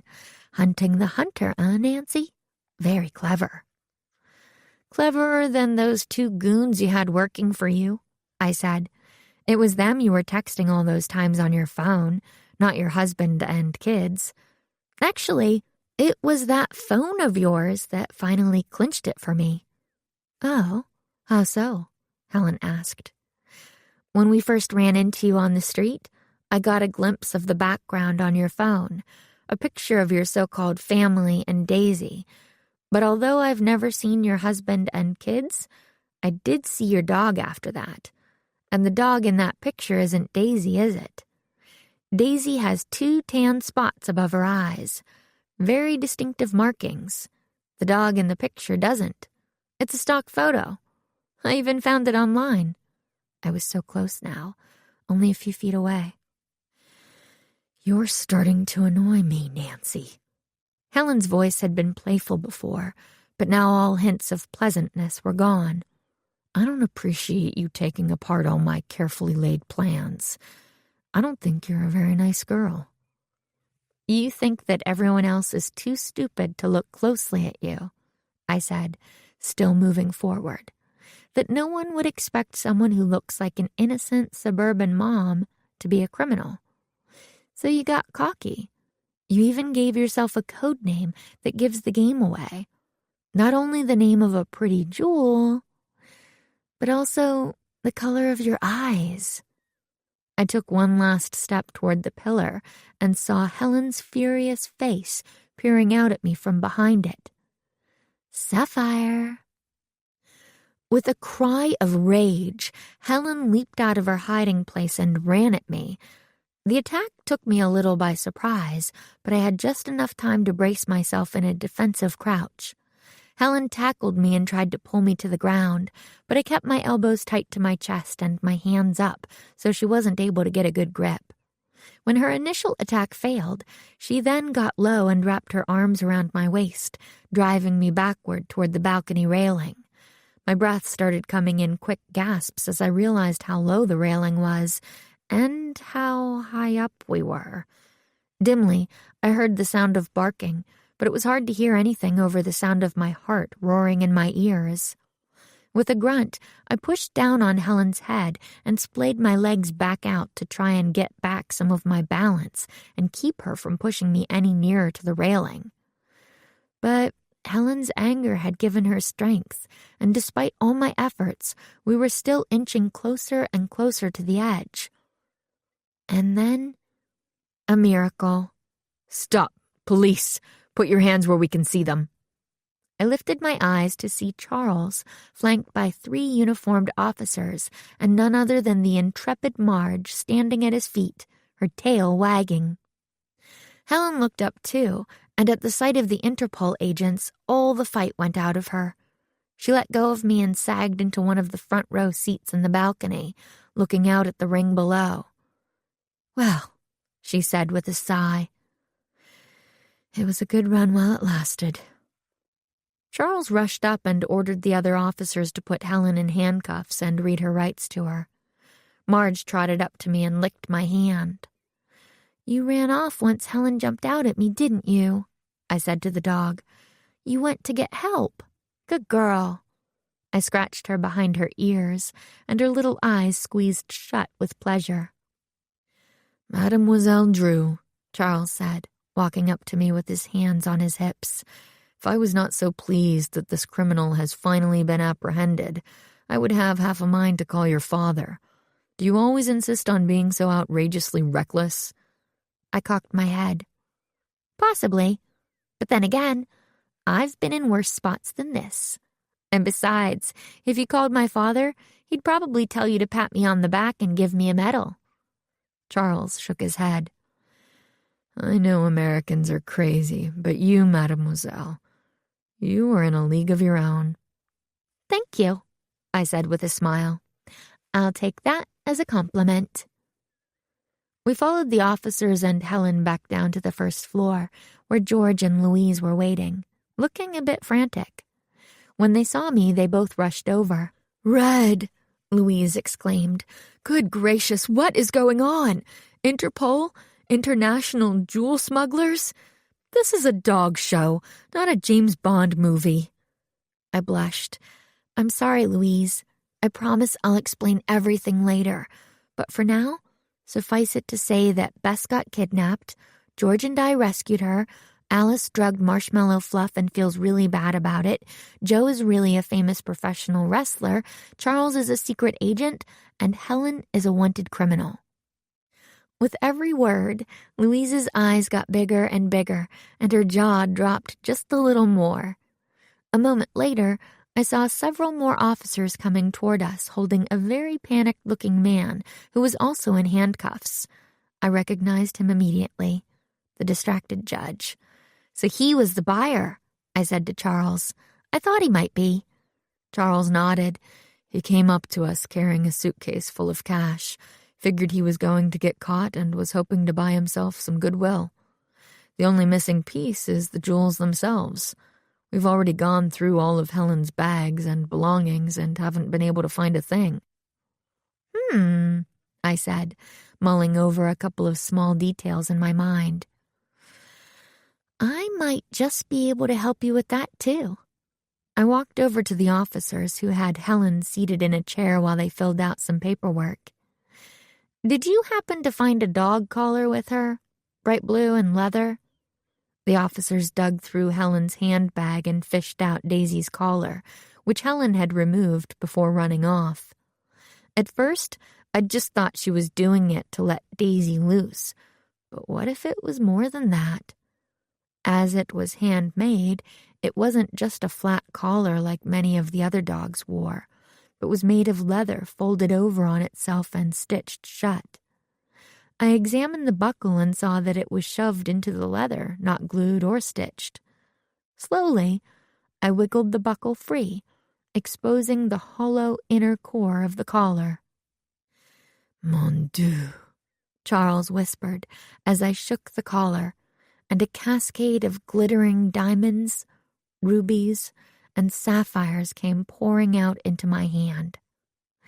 "The jewels were never on Helen's person at all," I said, piecing it together. "That's how she got everything through customs. They were always hidden with Daisy, and no one ever thought to check the dog." Charles took the jewels from me and grinned. "Perhaps I will call your father after all," he said. "I'd like to ask him if he would consider allowing you to stay here in Quebec permanently. You could have a bright future waiting for you at Interpol." "Hey," George cut in. "Nancy's got her hands full back in River Heights. If you want her for another case, you're going to have to fly us all back here for it. All expenses paid. And I expect a lot of poutine." Charles and I laughed. Then the voice of the announcer boomed over the noise of the crowd. "Attention! The judges have made their decision. Please make your way back to your seats for the announcement of the best in show."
Chapter 12.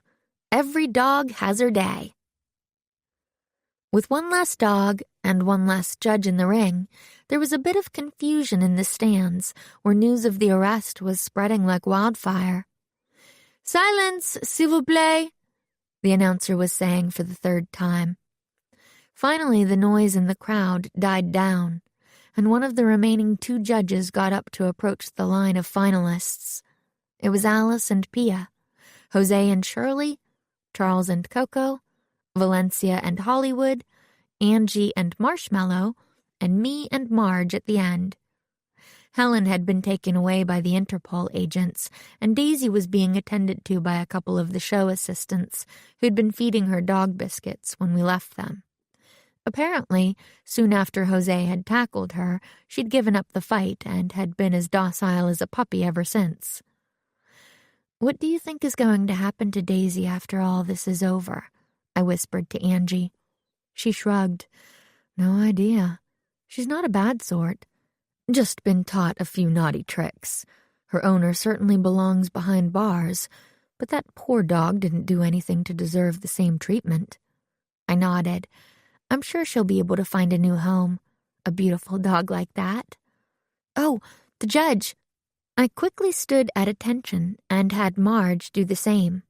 The judge, a petite woman with short black hair and almond-shaped eyes, had reached us and was standing before the line of dogs and handlers. In her hand was a large purple and gold ribbon.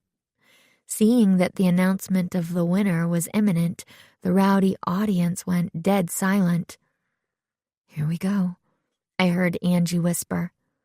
I watched as she closed her eyes and muttered a silent prayer, one hand on Marshmallow Fluff's furry head, the other on her heart. "First," the judge spoke into her microphone, her voice amplified throughout the arena, "I'd like to thank you all for a wonderful exhibition. Despite the unexpected developments, you have all handled this competition with skill and pride. We had fine choices in each breed, but at the end of the day, one dog rose above the rest to become the next best in show. And that dog is—" Everyone seemed to hold their breath in that moment. Who would it be? "Our Old English sheepdog, Marshmallow Fluff." The entire crowd exploded in cheers as the judge handed the ribbon to Angie, who was paralyzed with shock. "Angie!" I shouted, grabbing her hands. "You did it! You won!" After a few seconds, Angie seemed to snap out of her daze and began to scream and jump up and down, hugging the ribbon to her chest. Wanting to join in on the excitement, Marshmallow started jumping and barking and trying desperately to lick anyone who was close enough to her mouth. That included Angie, me, and the judge. "Oh, Marshmallow, no, off!"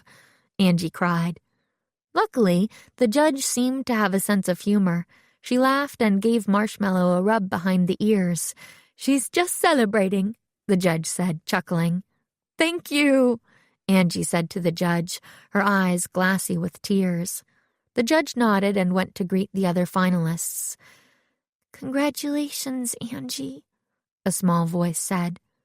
Angie and I looked to see Alice standing there, holding on to Pia as if the little dog would give her the courage to speak. "I just wanted to say again that I'm so sorry for all the trouble I caused. I'll never do anything like that again. I just feel terrible." The young woman started to turn away, but Angie stopped her. "Alice," she said, laying a hand on her arm, "I forgive you." Alice squeezed her eyes shut and then sighed. "Thank you," she whispered. Marshmallow Fluff walked over and headbutted Alice's leg affectionately. "It looks like Marshmallow forgives you too," Angie added. A little while later, all the finalists and their friends and family were gathered at Canard Mauve, a beautiful French bistro deep in Quebec City's historic district. The restaurant was located in a lovely old building with all its original dark woodwork, the walls decorated with dozens of paintings by different local artists. Each painting, I realized, included a little purple duck, which was how the bistro got its name. The room was full of people and cheerful noise, and I was sitting with my two best friends at a table near the front window. Outside, the snow-covered city looked like a postcard, the sun setting spectacularly over the water in an explosion of purples and pinks. Bess, who was thrilled to finally be able to leave her hotel room, had dressed in a flowy brown skirt and emerald green blouse for the occasion, with a string of wooden beads around her neck. It made me feel good to see her this way, happy and looking like herself again. She was drinking hot apple cider with George, who had finally gotten her hands on another plate of poutine. "Oh, man," George was saying in between bites, "I never want to stop eating this stuff." Bess eyeballed the already half-empty plate and shook her head. "You keep going like that, we're going to have to roll you out of this place." "I don't care," George replied. "More, I say. More. Poutine forever." I laughed and turned to Louise. She was nursing a ginger ale and petting Marge, who was almost as interested in George's poutine as George was. "I'm really sorry Marge didn't win, Louise," I said. "Oh, there's always another show," Louise said, waving away my apology. "Besides, Angie deserved this one. She's been working hard for years. It was her moment to shine." I glanced over to the center of the room, where Angie was posing for pictures with Marshmallow Fluff, who was proudly wearing her Best in Show ribbon around her neck. Angie was positively glowing. "Oh, and guess what?" Louise went on. "Jose Colombo says he's going to adopt Daisy. She and Shirley apparently got on very well during the show, and he's been wanting to get her a companion for a long time. Isn't that nice?" I nodded. Good for Daisy. She's a perfect dog for a pro wrestler. She already knows some of the moves. A moment later, Charles stood up on a chair, a glass of wine in his hand. "Mesdemoiselles et messieurs," he said loudly, "may I have your attention for a moment, s'il vous plaît?" The crowd quieted down, and Charles cleared his throat. "I have done quite a few exciting dog shows over the past couple of years," he began, "but this one takes the cake." Everyone laughed. "Alors, as many of you now know, there was a criminal in your midst, someone I had been unsuccessfully tracking with Interpol for a long time. If it had not been for the ingenious and, may I say, extremely ill-advised work of these 3 young women," Charles gestured toward me and the girls, "that criminal may have gone free once again. And so, I must ask you all to please give these gutsy Americans a round of applause." Everyone clapped, and Louise hooted loudly. Bess's cheeks turned beet red, and she smiled shyly, while George grinned happily. Charles waved me over to speak, bidding me to stand on a chair beside him. "Thank you," I said as the applause ended. "Other than the kidnapping, the car chase, and the blizzard, this actually has been a very pleasant vacation," I joked. "But before we all take a drink, I'd like to dedicate this toast to the real hero of this story, whose bravery and quick thinking ended up saving the day, and who really has a nose for detective work. Here's to you, Marge." Upon hearing her name, the bull terrier sat up and barked, her tail wagging. Everyone raised their glasses and shouted, "To Marge!"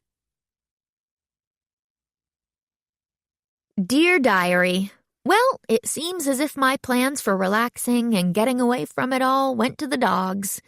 Who'd have thought that a petty little prank would lead me into the world of international crime?